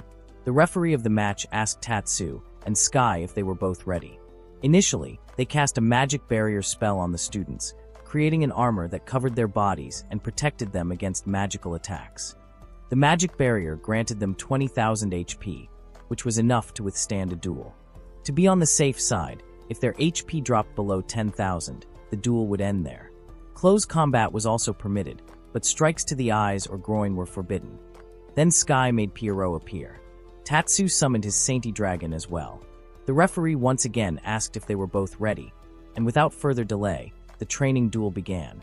Tatsu took out his Gunter suit, and as he did, a barrier appeared between them. Sky thought he had never seen such a thing before, and wondered if it was the ability of the Sainty Dragon. Tatsu explained that he might as well tell Sky since it wouldn't change anything that it was the Saint Wall they had created together. This barrier protected against all spells, and even he couldn't break through it from that side. In exchange, it was unbreakable. Sky thanked Tatsu for the explanation and then shot towards the wall. Pierrot informed Sky that his bullet had become stronger. Sky wondered if that counted, and whether he should now max out at 2,000, that he also questioned whether the Saint Wall was truly unbreakable. But he didn't have a lot of mana, and would rather avoid turning this into a battle of attrition if he could help it. Tatsu stated that Baranga had told him about Sky and the cheating magic he possessed. However, as long as Tatsu had the wall, Sky wouldn't be able to touch him, so he decided to stay put while he cast his powerful spell that he understood that this was Tatsu's game plan. Given Tatsu's fire affinity, he had a fair number of advanced spells at his disposal and would likely remove the barrier once he released his spells. With the Sainty Dragon's buff and his glove-shaped wand, he seemed very confident in his own strength that it was a well-thought-out plan, but nonetheless, it had a significant flaw. Tatsu then rushed and passed through the wall, shocking Tatsu. Sky delivered a brutal punch, telling him that if the wall only defended against magic, he just needed to punch him. With that blow, Tatsu fell, and a tense silence fell over the audience. Sky informed the referee that the duel was over. The referee agreed and announced Sky as the winner. People were shocked to witness this outcome, with one spectator wondering what kind of cheap trick that had been. They had expected him to use his magic. Many criticized Sky, referring to him as garbage. Pierrot mentioned that she barely got any screen time and was going to take a nap. She left, rising in rank as she did. In the dining hall, Ask told Sky that he wasn't satisfied with having beaten someone in 201st place. They should be ranked higher than that. He found it strange that they had only moved up one position. Sky replied that it didn't matter to him. Then other boys approached, wondering if it was really Sky. One second-year boy exclaimed that he couldn't believe Sky hadn't used any magic during the duel and had defeated Tatsu with just his fists, calling him a coward. They even referred to Sky as a cheater and speculated how he could get any worse. Angered by their comments, Lenny placed her plate on the table next to Sky and warned those boys that if they had anything to say, they should say it in front of her. The boys, visibly scared, quickly left the area. As Sky looked at her, she asked if he really needed to mess things up that much that if he had beaten Tatsu fairly, his reputation would have improved. She then questioned why he had resorted to using his bare hands. Sky replied that he hadn't cheated. Lenny guessed as much and urged him not to intentionally get on their bad side. She suggested that if he showed them his true abilities, they would likely change their. She acknowledged how well he had moved in that duel and found it refreshing to see him knock Tatsu out with a single blow. Realizing what she had just said, she took a step back and asked him to forget her previous comments, clarifying that she didn't mean anything by them. Instead, she pointed out that the problem lay in his timing. It was normal for higher-ranked second- and third-year students to engage in physical combat, but first-year students shouldn't be expected to handle physical confrontations while chanting spells. In other words, he had gone too far ahead. Lenny then asked Sky if he was going to be okay. Given that Tatsu was so popular in class, since he had been beaten by Sky, it meant that Sky might not have a place in that classroom anymore. Sky mentioned that he had never really belonged there from the start, that he wondered about Tatsu's month-long recovery. After all, Tatsu had gotten hurt in their duel. Lenny replied that it was all just an act, and that only an insect would cry for a month over a single punch. Sky and Ask both thought Lenny was incredibly straightforward. Sky then inquired about her own situation. When she asked what he meant, he stated that her specialty was light manipulation, which involved swiftly attacking and severing heads with her katana. She insisted that it wasn't as grotesque as it sounded. When a wand was wrapped in magic and used to attack, the magic barrier would recognize it as a magical attack. So, if her enhanced weapon struck a student's neck, it would simply peel off the barrier without causing any horrific injuries. Sky noted that it was quite interesting and asked if hitting the neck or legs would deal the same amount of damage to the barrier. She replied that it was something he would have to discover for himself, but she guessed she could give him a hint. Sky and Ask both thought that it seemed a bit too much for them to figure out on their own. Lenny stated that hitting the neck dealt significantly more damage, and that this was designed to reflect real combat scenarios, as noted on page 36 of the duel guide. She advised Sky to read the guide thoroughly, and he agreed to do so. Getting up, she told him she was leaving but reminded him to perform better in his next duel and not to get the timing wrong again. Sky wondered if that last bit was really necessary. Ask urged Sky not to mind her comments, assuring him that she was probably just worried about him. Sky knew that if Ask thought that, it didn't really bother him either. Ask looked at Sky's face with a smile, prompting Sky to ask why he was smiling. Ask replied that there was no particular reason. That night, Sky lay on his bed with the guide, reflecting on how it stated that attacks on opponents would mirror real-life combat. Suddenly, someone began knocking persistently on his door. As he got up, he wondered who it could be. When he opened the door, a girl asked if he was Sky. Upon confirming his identity, she asked for his help. Sky wondered what he could possibly do for her. He invited her inside and asked what kind of help she needed, mentioning that Lemmy from Class A would be much more useful than he could be. The girl responded that she didn't want help from a loser. She wanted to speak with him because he was at the top of the list. She knew about his official record of victories in combat. He asked what she was talking about, pointing out that he had only fought one match. The girl mentioned that Lemmy had withdrawn against him, and she knew this because she was familiar with a staff member. Sky wondered why Lemmy would do something like that, and decided he would ask her directly the next day. Turning his attention back to the girl, he asked what kind of help she wanted. She began to explain, referring to herself as Foolman of Ford, the sheltered daughter of the barony of Ford. Despite her appearance, she was in Class A and asked if he felt jealous about that. Sky interrupted, telling her to stop sharing such irrelevant details about herself. She then stated her request. She wanted to win 10 duels. She was surprised to hear this. She mentioned that her father had told her that if she didn't win 10 duels, he wouldn't allow her to move on to the next year. He kept bringing up marriage proposals and how she should get married. Sky remarked that it sounded like it wasn't his problem. She asked him to let her finish, explaining that she had prepared a thank you gift in exchange for his help. Sky wondered what kind of gift it would be. She replied that she was born with a unique type of magic, and that a long time ago, a paladin had told her about forbidden magic. Sky pondered this and asked what that forbidden magic could do. She explained that it allowed them to communicate with their familiars. Upon hearing this, Sky mentioned that it was useless for him since his familiar was human, and they had no issues communicating with each other.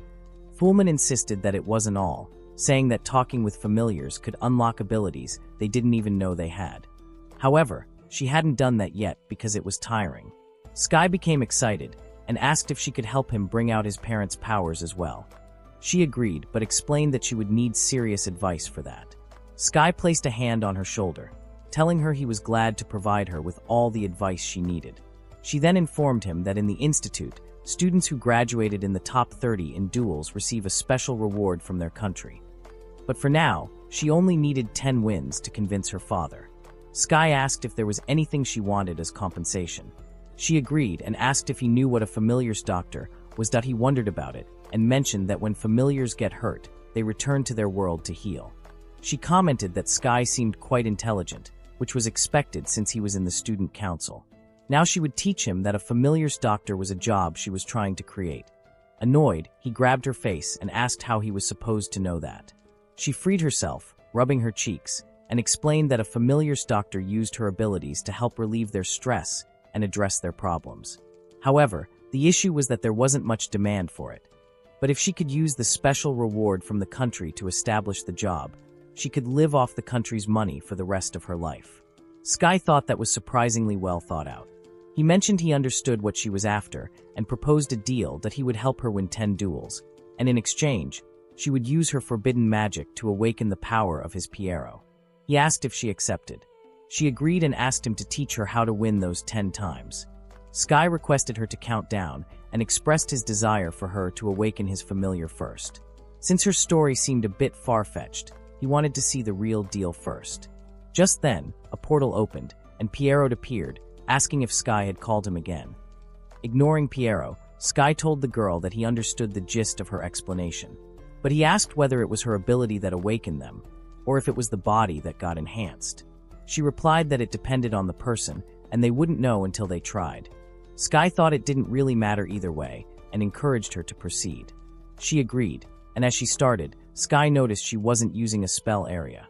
Instead, a small magic ball began to shine just above her forehead. She then looked toward Piero, and with a flick of her finger, sent the small magic ball inside him. Fullman relaxed, stating that it was done now. Sky wondered if Piero had already been awakened. She confirmed that he had. After thinking for a moment, Sky asked Piero if he felt anything unusual. Piero replied that he didn't feel anything. Sky considered that Piero was the same as usual, which meant it should be his own abilities that had changed. He didn't want her to know about his abilities, but he was also eager to try them out. He told Fullman that he wanted to build a trickmaker formula for a magic wave. With the help of a trickmaker, they could modify all kinds of spells by adding conditions. If those conditions were met, their abilities would strengthen. But if not, they would weaken. Piero asked what Sky wanted specifically. Sky replied that he wanted to increase the distance of the magic wave's blast, and if possible, to double it. Piero responded that it was possible, but he wanted to know what Sky would offer in return. Sky thinks that if it's the same as usual, he should cut the magic in half. Noticing Piero's disappointment, Sky asks, "What's the matter?" Piero responds that they should proceed, promising to double the blast's distance and power. Sky apologizes and agrees to go ahead. Piero moves his hands towards Sky, mentioning that the construction is complete and the trickmaker blast has been executed. Sky considers the implications of doubling the power without any downsides. This must be the power of awakening, transforming Trickmaker into a mysterious ability. Sky then suggests rebuilding the mana bullet formula. Piero replies that he doesn't want to create any more Trickmaker formulas for a while and plans to return home. Sky reflects on how the awakening has taken a toll on Piero. Regardless, he wonders about the immense power of forbidden magic and what other extraordinary effects it might have. Fullman asks if the process worked. Kier replies that it was a complete success, and thanks to her help, he has discovered many new possibilities for spells. She promises to take care of those 10 wins, feeling happy about it. He then invites her to watch his duel, saying that by doing so, she will learn how to win. She replies that she will attend if she has no other plans, that he insists to just come. The scene shifts to the second week of the duels, and Sky's opponent is Larks Gozes. Sky turns towards the audience and spots Tab Fullman, who has indeed come to watch. That he thinks that today's duel is meant to demonstrate how to win, so she needs to observe him carefully. However, he notices that she appears to be quite careless. The referee instructs the competitors to summon their familiars. Piero realizes he must come out. Sky thinks that Piero doesn't look as tired as he did when he left the other day. It seems he has fully recovered. Larks warns Sky not to assume he can easily defeat him just because he overcame Tatsu. He then summons his Grand Dragon. The referee asks if both competitors are ready, signaling the start of the match. Sky aims his gun and begins shooting. The dragon intervenes to block the attacks, and Sky realizes that the Grand Dragon is so powerful that his bullets barely faze it. He thinks using familiars as shields is a clever strategy that takes advantage of the Grand Dragon's abilities. That if that's the case, Sky decides he will need to make his mana bullets stronger. He starts shooting at the dragon while darting around, noticing that Larks hasn't fought back yet. Suddenly, he sees Lark standing all alone, and Sky fires multiple bullets at him, thinking it's finally over. but Larks deftly dodges all the bullets, leaving Sky in shock. Piero remarks that it's unfortunate that 6 bullets missed, which will cost Sky 1.6 times as much mana from now on. Sky thinks that dodging all of his mana bullets should normally be impossible, and he realizes that Larks is using physical enhancement. Larks even completes a 4-second spell in the 6 seconds it takes Sky to assess the dragon, leading him to understand that Larks has a magic conversion speed of 70%. Sky then gives a strange smile as the Grand Dragon falls. He realizes he has fired at least 100 shots during the duel's chanting phase. Larks comments that a Grand Dragon capable of withstanding 10 advanced spells is now finished. Sky reminds him not to get distracted in battle and shoots at Larks' leg, forcing him to his knees. The audience gasps at what Sky is doing to Larks and is astonished that he has brought Larks down with a single bullet. They are shocked to see that one bullet dealt 2,000 damage, wondering if that is greater than advanced magic and speculating whether the system is broken. Larks grows angry, questioning how he could lose to a dropout like Sky.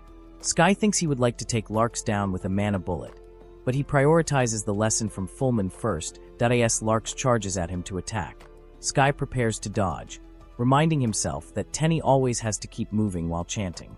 Inexperienced fighters often get killed because they become stuck in the same place. If they were more cautious, their chances of winning would increase. Sky then uses a magic wave to attack Larks, sending him crashing into the wall. He assesses the damage and thinks that magic has a strength of 200, with the blast distance also doubled. The Trick Maker blasts them off. Bye works perfectly. The magic wave costs 50 mana, and since he is now using 1.6 times more, it amounts to 80 mana, which wasn't bad at all. Observing Fullman's shocked reaction, Sky realizes that since he has already sold everything to her, there's no need to keep her waiting. He decides to end it now by shooting mana bullets at Larks, causing him to collide with the wall and fall back. The audience is left in stunned silence as the referee announces that Sky is the winner of the duel. As he leaves, Sky mentions that he is sure the audience will try to criticize him again, but he hopes Fullman understands everything. Looking at her, he notices she has grabbed the collar of another boy, asking if he saw what Sky had just done. He departs from the arena. However, Lemmy, sitting next to Fullman, misunderstands the situation. He thinks that Sky has been glancing at Fullman before and during the battle, leading him to wonder if Sky truly loves her. The story reminds us of Talton, an unlucky boy who, despite being born into nobility, faced numerous misfortunes. The carriage he rode in as a child was swept away by a flood, and since then, he had not seen his real family. However, a silver lining emerged from this dark cloud that he encountered an old man claiming to be a sage living in the mountains. After a narrow escape from death, Talton learned magic from this self-proclaimed sage, believing that by entering a prestigious magical academy, he would one day reunite with his real family. After descending the mountain, Talton immediately took the entrance exam for the High Magic Institute. He scored quite well on the written portion, thanks to the knowledge he gained from the sage. In the subsequent practical exam, he performed even better. The test required him to fight another student to measure his abilities, and he managed to defeat his opponent, who happened to be his teacher. This was no small feat of the hundreds of candidates who took the test. Only 4 had defeated a teacher, Talton among them. However, despite his accomplishments, Talton was dismayed when he discovered that he had been placed in Class E. A man informed him that he couldn't account for any of the spells Talton had used, except for one. Regardless of how well Talton had scored or how much mana he possessed, he would remain in Class E because he could only use it. After saying that, the man left. Disappointed, Talton sank to his knees and thought back to the time he was descending the mountain. The old man had warned him that some people might call the magic he taught Talton forbidden and dangerous. Talton realized he hadn't truly paid attention to that warning. Society typically shuns forbidden magic, but he believed he could turn things around.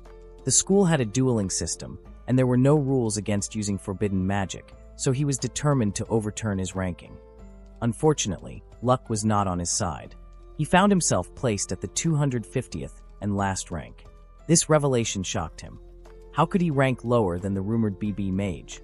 He wondered why and how this had happened. Frustrated, he decided to challenge Sky to a duel, and to his surprise, Sky agreed.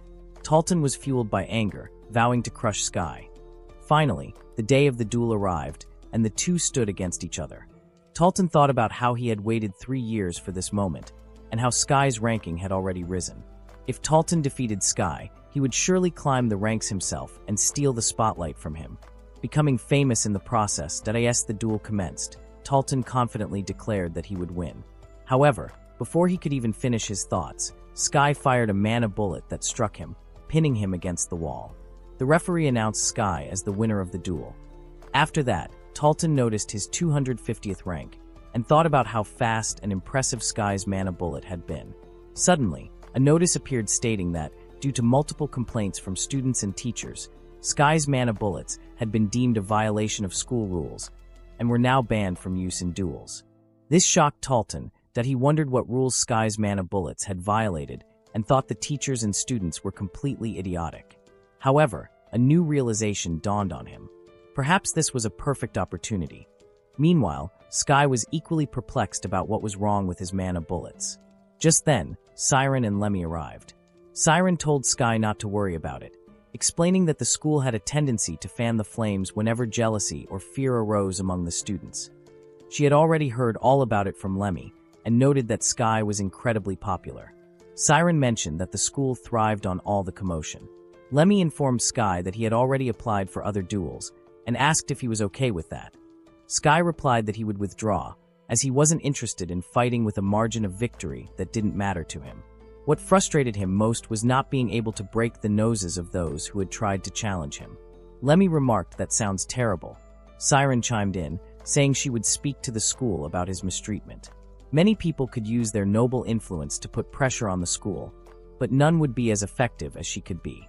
Sky replied nonchalantly that he didn't mind it, and that he was leaving. As Lemmy called Siren, Siren mentioned that even Sky speaks like that. But she wasn't entirely convinced. The whole situation involved Sewell and Baranga. Shocked, Lemmy asked if that was for real. Siren replied that she was 99% sure, and planned to stick her nose in there to see what she could do. She then advised Lemmy to lay low for a bit. Lemmy questioned why Siren was telling her this. As she was leaving, Siren pointed out that if Lemmy took action, it would only affect her. And she had been relying on Sky a lot recently. Blushing, Lemmy shouted, "That's not true." However, Siren didn't listen to her words, and they both left the area together. Meanwhile, Sky was in his room reading a book, but couldn't find anything about forbidden magic in its pages, that he doubted that Fullman would give him a straight answer if he asked about it. Just then, someone knocked on his door. Recently, a lot of people had started coming to his room. When he opened the door, he found Talton standing there. Realizing that Talton was his opponent from the duel, Sky asked what he wanted. Talton asked if he had come for a rematch since Sky wouldn't be using the mana bullets, that he mentioned that he had come to offer Sky assistance during these trying times, and even brought a solution for the current mana bullet ban. Sky appreciated Talton's concern, but assured him it was no longer an issue for him, as he had decided not to participate in duels anymore. This revelation left Talton in shock. Talton stepped closer to Sky, and urged him not to worry about his inability to use mana bullets. He had come to help Sky with that issue, and asked him to listen, claiming he might be able to solve Sky's problems using forbidden magic. Sky invited Talton inside, and as he served him tea, they both took a seat. Sky remarked that Talton had mentioned assisting him with forbidden magic. Talton agreed, and inquired how much Sky knew about it. Sky admitted he didn't know much, but had encountered someone recently who was using it, that he decided it would be best not to mention Fullman's name in this context. Talton revealed that he had been under the impression that Sky was also a user of forbidden magic. He explained that the other day when Sky shot with his mana bullets, Talton felt something akin to forbidden magic as he flew away, that he then confessed that he too was a user of forbidden magic. Sky thought it prudent for Talton to keep such information hidden. He then asked Talton if he minded discussing it further. Talton replied that this was precisely why he had come. He mentioned that he had reviewed Sky's data, and noticed he had only 4 spells, adding that he would grant Sky 1 more spell. Curious, Sky wondered how Talton had accessed that information. Talton explained that it was official data provided by the school about Sky, and he casually noted that he could use more than 1 spell himself, boasting that he had access to 700 spells. Sky thought about how, in this world, people typically learned only up to 100 spells. Even when including all the specialized spells, that number wouldn't exceed 100. However, with Talton claiming he knew 700 spells, It seemed impossible, like someone boasting that they could use every type of magic. Just then, Talton stood up and told Sky to wait, indicating he understood what Sky was saying. He added that if he told Sky the truth, he might be surprised. Forbidden magic was unaffected by the system of their world. Sky found that notion intriguing, but asked why Talton was sharing this information about forbidden magic. Talton replied that he wanted to be friends with Sky, and was fascinated by Sky's mana bullets, which was why he was willing to help him. Before delving deeper, he mentioned several reasons for his fascination with the mana bullets. Firstly, there was their overwhelming power. Secondly, he admired their polished appearance. Lastly, he noted that even though Sky's mana bullets were fast, not just in the moment they reached Talton, but also in their incantation, they were so swift that he could barely see them. Talton explained that his master had once told him about mages whose chants were unreasonably fast, and the one who surpassed them all was known as the Lagless. He cautioned that if they ever found themselves in a fight against a Lagless, they should not hesitate to argue that no miracle could ensure victory in such a confrontation. This was all the wisdom his master had imparted to him. Sky contemplated the fact that Talton knew about the Lagless, finding it odd that Talton's master might have had similar experiences to his own. Talton then suggested that Sky could potentially be a Lagless as well, but quickly apologized for veering off topic. He emphasized that the most important matter at hand was the forbidden magic. Talton explained that his master had given him a forbidden spell designed for those with no magical talent, allowing them to lead better lives, that he believed Sky could also benefit greatly from it. Talton revealed that the name of the spell was the 7 Colorless Demons, and only mages with a complete null property could learn it, making it one of the strongest forbidden magics. Sky wondered about the 7 Colorless Demons. Talton explained that learning the forbidden spell itself only takes about a week if they follow the right steps, but achieving the desired results requires a great deal of effort and ingenuity. He then provided a detailed explanation to Sky, and afterward, Sky's training began. Talton guided him through meditation, reading books, and practicing on the training grounds. After a week, he presented Sky with a silver ring, asking him to wear it on the index finger of his right hand. Once Sky had it on, Talton explained that unlike other forms of magic, forbidden magic, once learned, does not remain with a person for life. Instead, they would feel its power through the ring. When Sky wore it, he would be able to use the forbidden magic. However, if he removed the ring, he would lose access to that power. Additionally, there was a rule that a person could only possess one forbidden spell at a time. Sky wondered if wearing another ring would allow him to access another forbidden spell. Talton confirmed this, explaining that it was a matter of replacing rings, and that each ring would only work for Sky, having no effect on anyone else. He also emphasized an important warning. Sky should not wear 2 forbidden spells at the same time, as doing so could result in his death. This revelation left Sky in shock. Talton urged him to ensure he wore the ring. Sky thought to himself that forbidden magic was called that for a reason, but with it, he would become stronger. Talton reassured him that once Sky had mastered the 7 Colorless Demons, everything would depend on his own efforts. Grateful, Sky suggested they go to dinner together, to which Talton agreed. The next day, Sky was at the library, poring over books, knowing he needed to expand his knowledge of various spells to master the 7 Colorless Demons. As he was absorbed in his reading, he unexpectedly came face to face with his brother, Soul. Sky felt a surge of anger, but kept his composure as Soul greeted him, mentioning it had been a long time since they last met. Soul then asked why Sky had made him wait. Sky responded that he was busy. Soul replied that Sky's recent behavior had been nothing short of intolerable, leading Sky to believe that Soul had come to chastise him. Soul asked if Sky had forgotten the conditions their father had set when he was sent to the academy. Sky recalled that he was to graduate without standing out. Soul agreed, adding that Sky was merely a spare to him, and now that Terran had joined the royal family, House Vincent was left to Soul. However, their father feared the possibility of their bloodline disappearing, which was why Sky had been sent to school in the first place. If Sky were to take over the house, he would tarnish its reputation, but Soul was destined to ascend to new heights. As long as Sky kept his part of the deal, their father promised to grant him territory. Sky reflected on Soul's words and apologized for standing out so much. However, he couldn't recall anything about holding Soul back.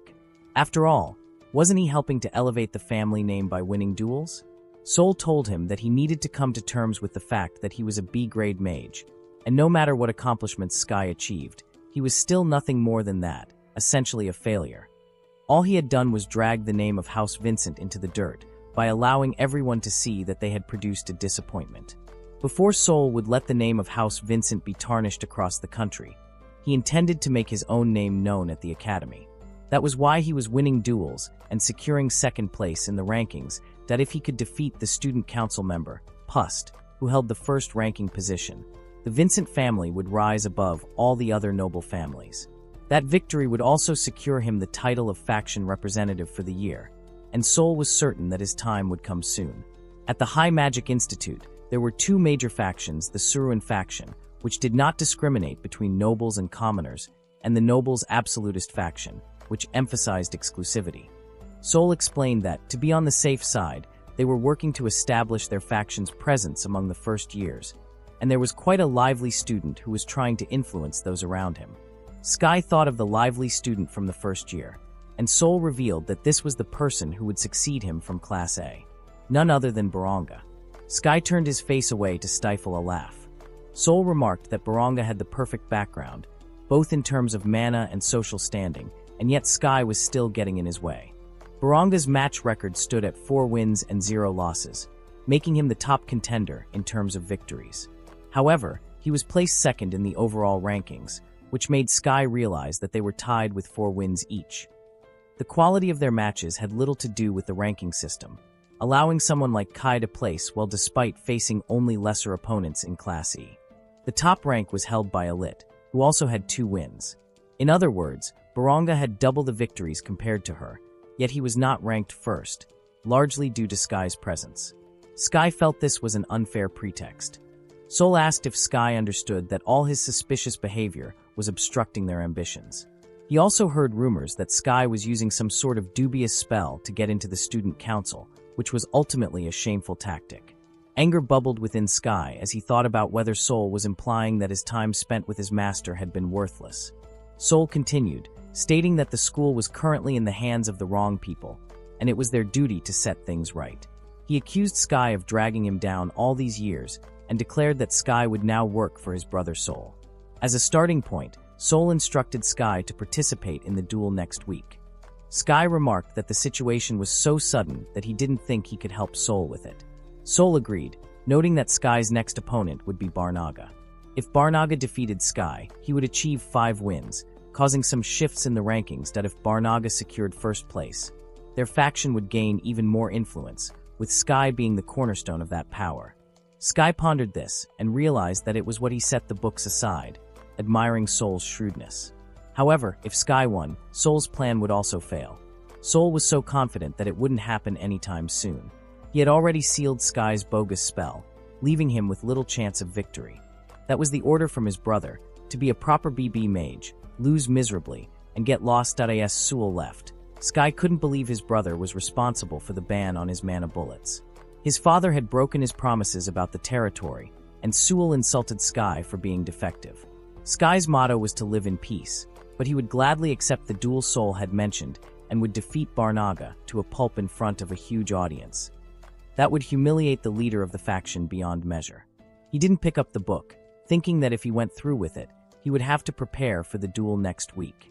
Unfortunately, that wouldn't give him enough time to master the 7 colorless demons. After contemplating this, he came up with the idea to ask a girl for help. The scene shifts to the women's dormitory of the high school institute, where Lemmy was studying in her room when someone knocked on her door.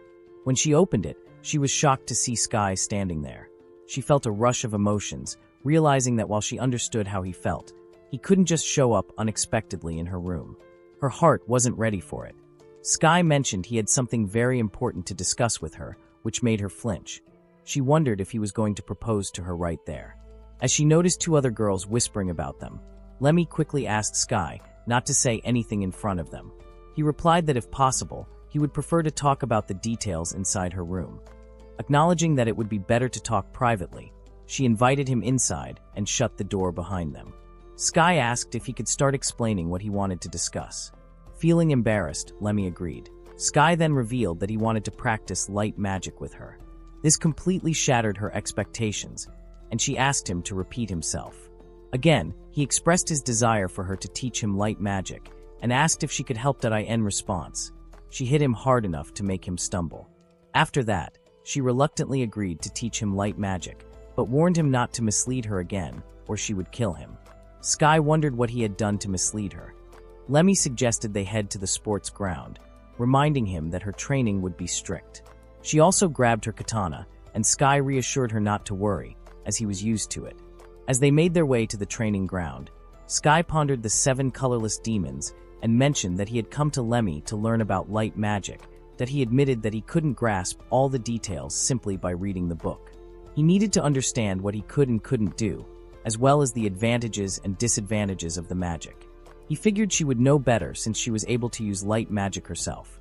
With a smile, Lemmy agreed and promised to teach him the secrets of her unique light magic combat style. They began by creating the magic circle, and once it was complete, she explained that she could perform light transfer at any time. Sky asked if she could just do it automatically.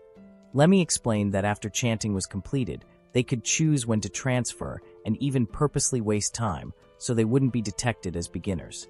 They could transfer as far as they could see, but if the destination was out of sight, it was beyond their reach. Sky thought she could transfer anywhere she wanted, but Lemmy replied that many people mistakenly believed that. She then instructed him to keep this information under wraps. She informed him that light transfer was very mana efficient, requiring only 100 mana per use. Sky thought that didn't sound mana efficient to him at all. Lemmy continued, explaining that the advantage of light transfer was that it consumed the same amount of mana, regardless of how far or close they were transferring.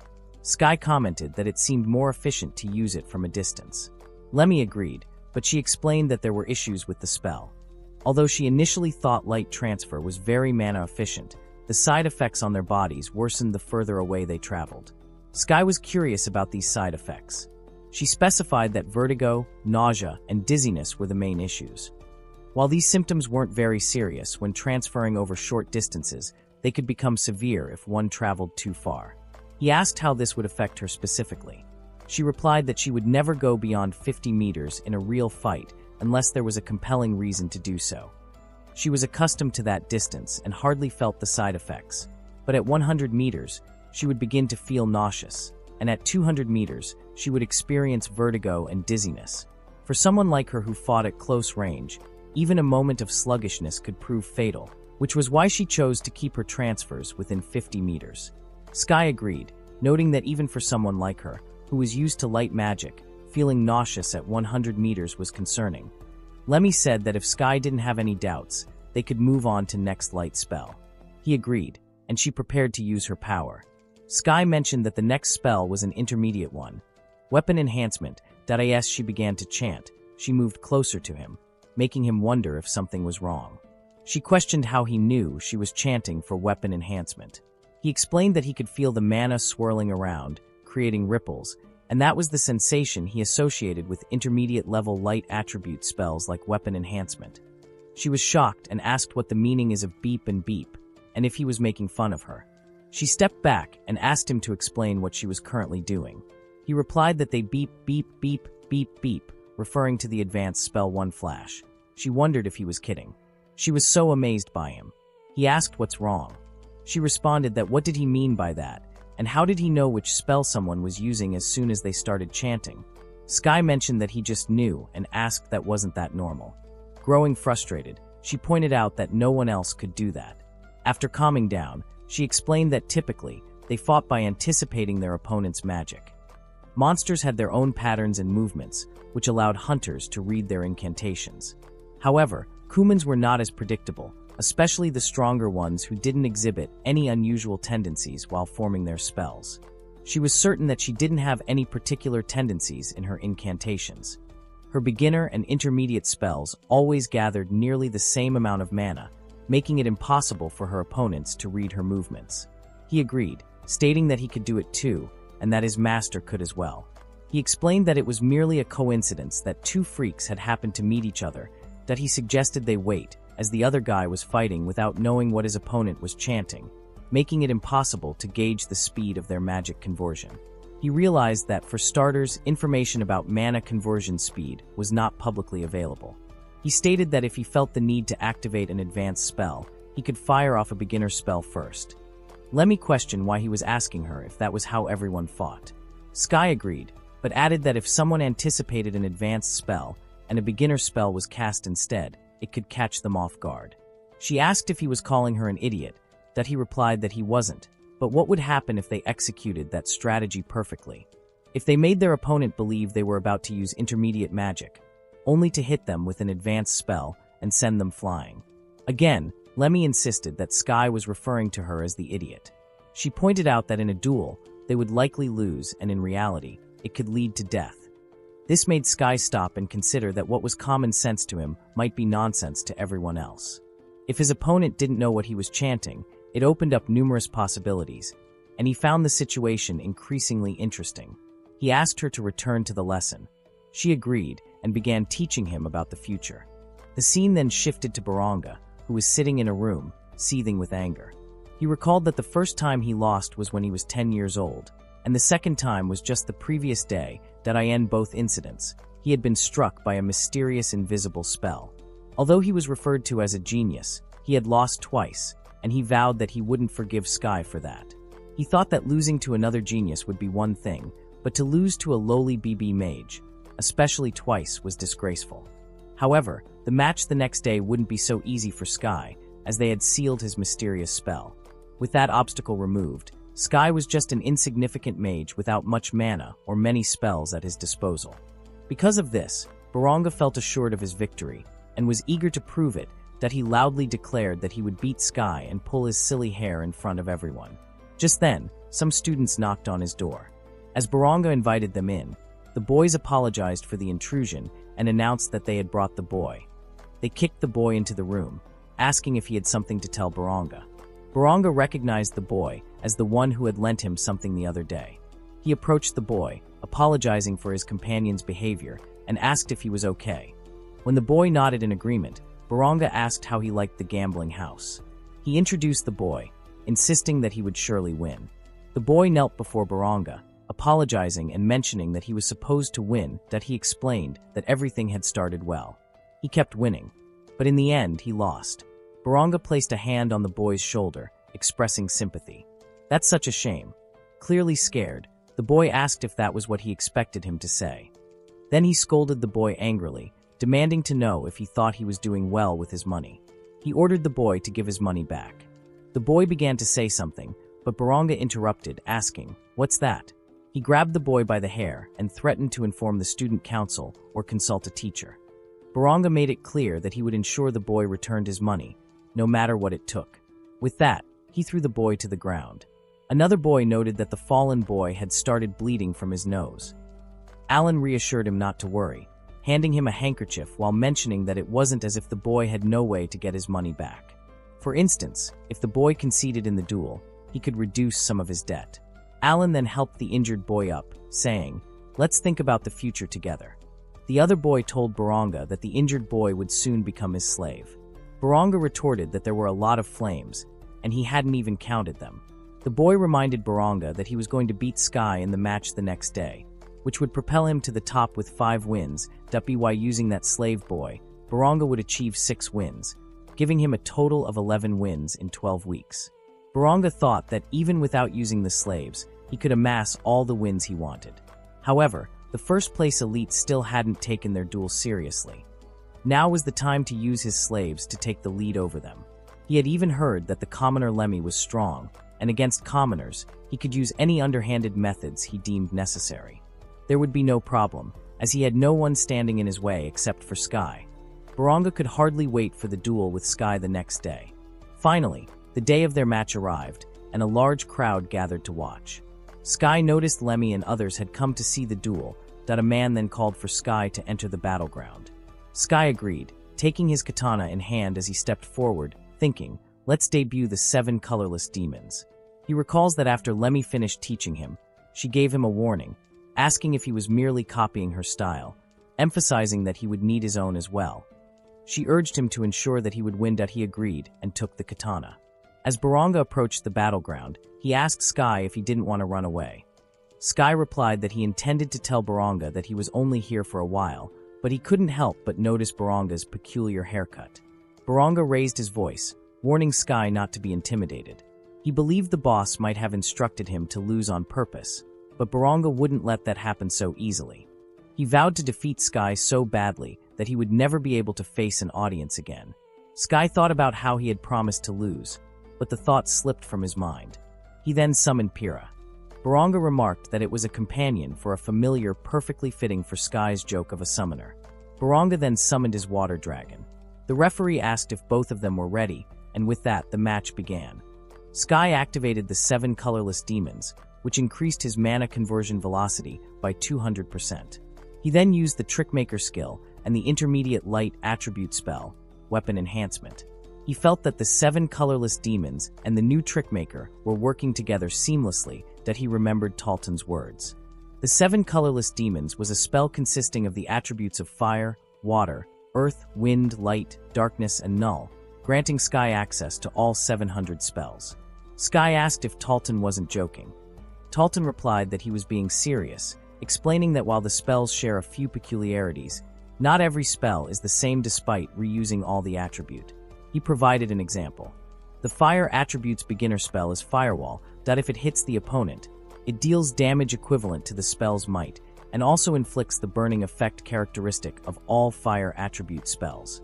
However, if Sky were to cast a Fireball using the 7 colorless demons, the casting time and might would remain the same, but the attributes would become null, eliminating the burning effect that fire spells typically have. Sky mentioned that this effectively makes it an inferior copy of the original spell. Talton agreed and added that there was one more peculiarity. When Sky used magic with the 7 colorless demons, it would consume twice as much mana. This revelation shocked Sky, making him realize that both Piero and the forbidden spell needed to hit where it hurts, that he noted that if he didn't have enough mana, he couldn't use the spells. Talton confirmed this. Sky contemplated that if that were the case, the ability to use all 700 spells wouldn't apply to him, especially since the mana consumption for some of those spells exceeded his reserves. Then Sky asked about proficiency. Talton explained that he remembered when his master was teaching him the 7 colorless demons, his master was about to say something regarding it. However, he ultimately didn't expect one thing. Talton would live as a jack of all trades, but become a master of none. After Talton finished speaking, Sky thought that this meant his proficiency would start at 0 from the beginning, making it difficult for him to succeed against them. Just then, Piero appeared and, by showing his back, mentioned that this was the spot where Sky would have 100 proficiency in the spell, but only for a minute. Sky said that sounded good and asked what would happen after that minute. Piero explained that he was starting to learn, and after 1 minute, the spell's proficiency, which would initially be at 100, would turn negative. Sky asked what would happen if the spell's proficiency went negative. Piero replied that he didn't even know and suggested that Sky should try it if he was so curious. Sky agreed. After shaking off his thoughts, he sprinted toward Baranga, determined to settle everything within just 1 minute. Lenny watched him, reflecting that it was indeed the 7 colorless demons. In her case, her katana glowed brightly, while in Sky's case, it appeared transparent. Baranga wondered about the strange spell Sky was using, but he brushed it off, taking out his wand and declaring that it was time to begin the match, that he then launched an attack with water bombs. Sky dodged all of the water bombs and managed to distance himself from Baranga. He thought that Baranga was going to end the match using the beginner spell, water bombs. While he didn't understand the nonsense Baranga was spewing, Sky knew he didn't have time to waste and needed to finish this quickly. Suddenly, the water dragon did something to Sky, making his body feel heady, and he noticed water swirling around him. Baranga declared that he had already said it was the end, explaining that his water dragon was a high-ranking familiar and only a select few could ever wield such power. All the water within a 50-meter radius was now under the control of his water dragon, and the moment Sky's clothes got wet, he would lose. Sky fell to his knees, and Baranga taunted him, remarking that Sky looked unsteady and asking if he was in pain. Changing his strategy, Sky decided to use body enhancement. Baranga scoffed, claiming he didn't know what Sky was trying to accomplish, but insisted it wouldn't work. As the water bombs came flying toward him, Sky started running away, dodging them and realizing that even with body enhancement, he wouldn't be able to fend them off.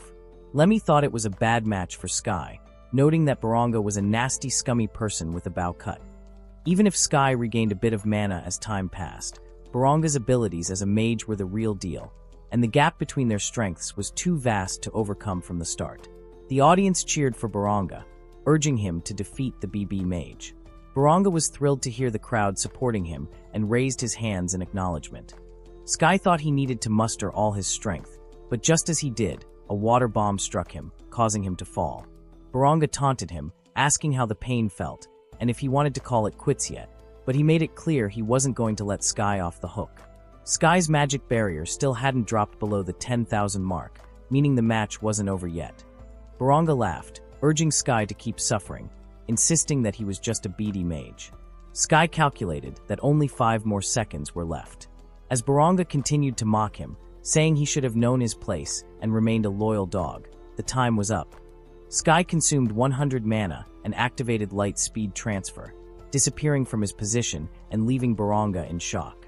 Sky appeared behind him with a katana and warned him to keep his mouth shut and focus on the match next time. He then struck Baranga's neck, causing him to collapse. Lemmy, Sharun, and Fullman were all overjoyed. With 100 proficiency in weapon enhancement, body enhancement, and a doubled might from the 200% magic conversion velocity, the combined effects dealt significant damage to Baranga. The referee called for the match to stop, noting that Baranga's magic barrier had fallen below 10,000, declaring Sky the winner. Not a single person in the audience cheered for Sky as he left the arena, but Baranga's slate boy appeared worried.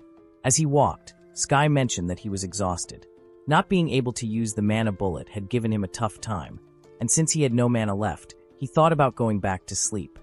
Just then, Baranga approached him, demanding that he stop and accusing Sky of cheating, claiming he couldn't possibly have used that spell.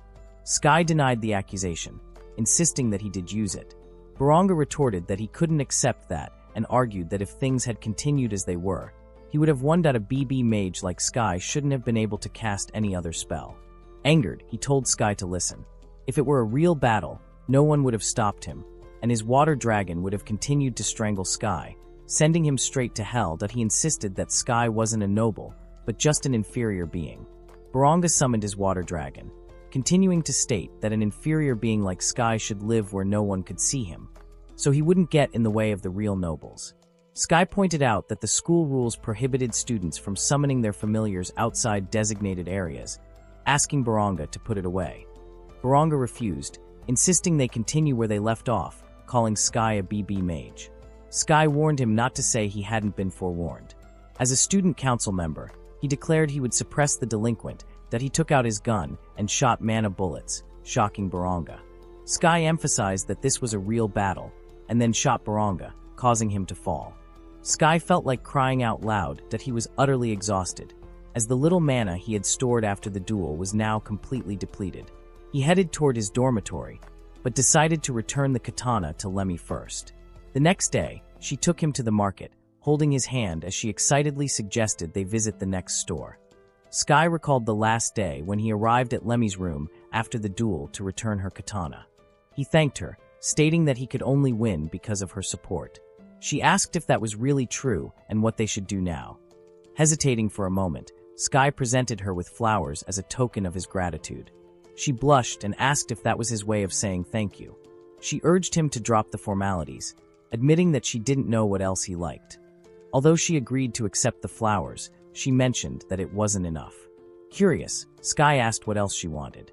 She replied that she wanted another ice cream treat. That he agreed, but as he checked his money, she grew angry and grabbed his collar, asking if he wanted to die. Did she look like the kind of woman who would extort chump change just to eat ice cream?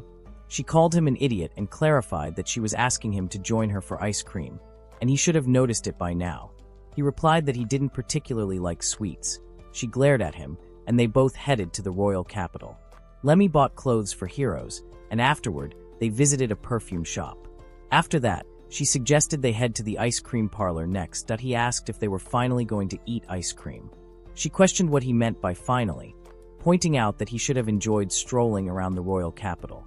He admitted that it was fine. She wondered what was wrong with him, and if he realized how many men would pay to go out with her. Sky asked why she shouldn't go out with them. She grew angry, calling him an idiot and questioning how he could be so clueless that he didn't understand. And as she walked ahead, he reminded her that they were already at the parlor. Finally, they entered, and the lady asked which flavor Lemmy wanted. She mentioned the whiteberry and raspberry mixed century ice cream. Sky was intrigued by it. Lemmy suggested that he should try something different, and they could split it half and half.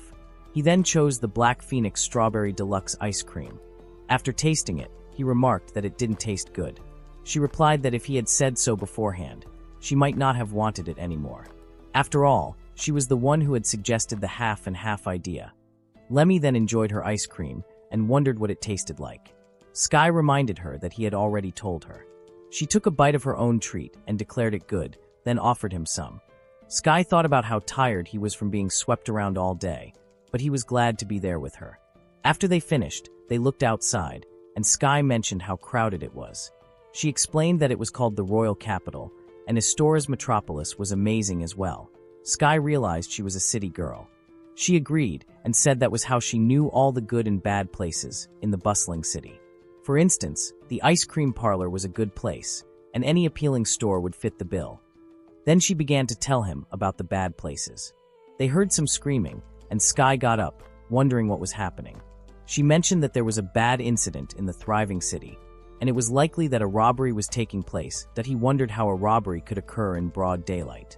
She explained that it wasn't unusual, especially since they were in the royal capital. Sky decided he would go to help. She remarked that it was becoming a serious matter, so the military police should arrive any moment. Sky replied that he was going, and then he prepared to leave. She thought that no matter what others said about him, he was truly a kind boy. As Sky moved ahead, he saw the robbers loading items into a carriage. He noticed there were 10 of them, and they seemed to be almost finished. It was quite an efficient and organized group. Then he saw a hostage being held at night point by one of the robbers. Lemmy approached, commenting that these robbers were quite bold for attacking a casino. One of the robbers wondered what more could be done, noting that the casino was owned by the House of Baranga, a notorious figure.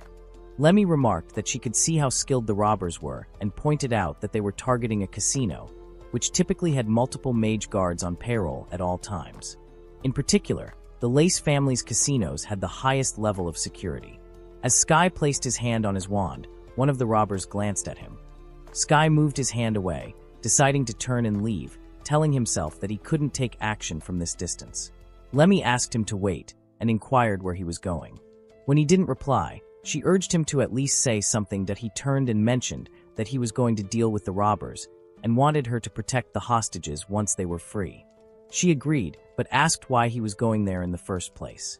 He explained that he was going a little further and didn't want them to notice his spell, that if he handled it quickly and quietly, the hostages would be released safely. She told him she understood even less now and asked what he intended to do with his 7 colorless demons and Nana Bullet combo. As he noticed her confused expression, he thought he would explain later and leave the hostages in her care. She agreed to this and asked if she could trust him. He affirmed her trust, and then the two parted ways to carry out their tasks, agreeing to meet later. As he ran, Sky reflected on how he had discovered the strength of the 7 colorless demons during his battle against Baranga, that he realized there were many possibilities available to him, depending on how he utilized that power. If he continued to seek out more combinations, he could develop an extraordinary spell. He reached a point about 500 meters away from the casino, thinking he could see the robbers from there, but that they shouldn't be able to notice him. That he took out both guns, ready to fire, recalling a new combination he had thought of the other day. Now was the perfect time to try it. He then activated the 7 colorless demons along with the Hawkeye spell of the wind attribute. With the Hawkeye spell activated, Sky was able to see 12 of the robbers. He fired the mana bullets, considering that spells consuming less mana were easier to manipulate. His 12 shots only used up 12 mana, and thanks to his advanced mana manipulation, the bullets dodged all the other robbers and hit their designated targets, causing them to all fall. When Sky approached, he saw that the military had arrived to arrest the robbers. He looked at the hostages and found Lemmy taking care of them. Sky thanked Lemmy for her help, explaining that he couldn't have done it alone. There was a possibility of another criminal hiding in the shadows, and it was all thanks to her father that he could move freely. She replied that he was praising her too much, insisting she had barely done anything. Sky still believed that the robbers were incredibly skillful and wondered about their background. However, he decided not to dwell on it. He told Lemmy that since they had resolved the situation safely, it was time to go back. She agreed, mentioning that Tenny had seen her of action and that she was also worn out after everything. As they prepared to leave, a lady on horseback approached them, asking if they could talk for a while. She introduced herself as the commander of the Knight's Order, Jane Alder, and expressed her desire to speak with them both. Lemmy asked what it was about.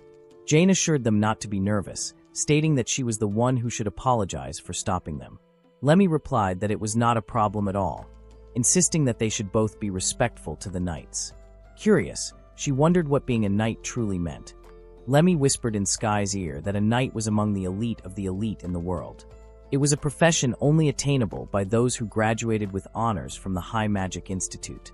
Knights went to war and responded to incidents like the one in the city, and after retiring from the order, they received a noble rank and a territory. For ordinary people like them, such individuals were beyond reach. Sky found it fascinating and wondered if they could leave now. Lemmy chided him, asking if he could be a bit more engaging. Jane mentioned that she had heard about the bandits from the castle and had come galloping as fast as she could. Noting the presence of the military police, she remarked that it seemed everything had been resolved. Looking around at the scene, she concluded that it was indeed wise to have noticed them both. She explained that the casino had been attacked by a group of bandits she was pursuing, and they were from the Slanes. A significant number of them were headed to prison, and more importantly, the operation had been executed so smoothly that no one had even noticed how it had happened. The military police hadn't addressed the issue, nor had they captured any mages in the city. Jane concluded that it was the work of both of them, but especially of Sky. She asked what kind of spell he had used, and noted that he handled their criminals exceptionally well. Lemmy mentioned that they would be happy to answer her questions, but Sky interrupted her. She apologized to him as he turned to leave, saying they had already discussed enough, and it was time to go home. Jane expressed her disappointment, mentioning that she was about to prepare some compensation money as well. Sky stopped to listen, and Jane told him that she felt they were on the same page. She assured a man nearby that she would have those robbers dealt with, and requested some time. Turning back to Sky and Lemmy, she explained that since she didn't want to confront them directly, she would share a bit about the Slanes. She described the Slanes as a bandit group that had been causing trouble in the royal city. They referred to themselves as the Bandits of Justice, but in reality, they were no different from other gangs. Sky wondered why they called themselves Justice. Jane explained that on that very day, they had targeted Lace's casino, a place notorious for its bad reputation. They claimed to only go after those who made money through dishonest means, but in truth, they were just a bunch of crooks using stolen money to fund their own organization. The worst part was that the leader of the Slanes was the former commander of the Knight's Order, Blairos, who had been Jane's predecessor, and was known as the greatest commander of all time. Sky turned, noting that the last part sounded like a lot of trouble, and decided to pretend he hadn't heard it. Jane advised him that in the unlikely event he encountered that person, he should avoid fighting him, as those who bit off more than they could chew often found themselves dead. Sky left without showing any respect, but Lemmy bowed to Jane before departing. Sky then remembered that he had forgotten about the reward. The next day, he entered the dining hall, wondering how he had ended up in this situation and why he was having dinner alone with Sir Run. As they sat down to eat, he asked why it was just the two of them. She explained that he had been working so hard for her, so she felt compelled to give him something in return. She encouraged him to eat, noting that it was rare for him to share a meal with Lemmy. He thanked her for the food and began eating hastily, exclaiming that it was delicious. She reminded him not to eat so quickly and gently wiped some food off his face, that he appreciated her gesture. Sir Run revealed that, behind the scenes, she had been responsible for prohibiting his mana during the duels. Given the current circumstances, the ban would soon be lifted. Sky wondered if that would truly happen. He didn't care much about the duels, one way or another. She explained that she had also seized the opportunity to attack Soul's faction with all her strength, advising him not to get involved with them for a while. Exposing their inside information had already dealt a significant blow to them. Sky contemplated her words for a moment. Sir Run added that it was a good thing Sky was recognized as the best Baranga, as it had changed the way people viewed him. She expressed her gladness to see someone of his ability receiving the recognition they deserved and mentioned that that she would eventually like to appoint him as the student council president. He denied her assertion. As she ate, she remarked that she had expected him to say that. Realistically, she intended to give the position to Lemmy, but for some reason, it seemed that those who were fit for the role pursued it relentlessly, while those who weren't didn't want it at all. She found it strange how the position of student council president worked. He shrugged, muttering, "C'est la vie." After finishing her meal, she mentioned that everything was fine with the student council and asked if he knew Jane. Jane had climbed her way up to the position of student council president, opening many paths for herself, including a potential connection with the commander of the Knight's Order. Because of her position, she had established contact with Commander Jane. Sky acknowledged that he did know Jane. Siren expressed surprise at his honesty, and incidentally, Lemmy had told her that Sky and Lemmy had a good time together. She asked if that was true. Siren then mentioned that she had asked the commander about the casino raid. According to her, there had been some distinctive students at the scene, and although the group of criminals had taken hostages, multiple people were taken down in an instant. This wasn't something Lemmy could have accomplished, as he specialized in one-on-one battles, and she had seen his magic before. She denied it and asked why she should, insisting that she wanted him all to herself. He excused her, and she mentioned that he was currently working for her as part of the student council, but she wanted him to continue working for her even after graduation so he could help fulfill her ambitions.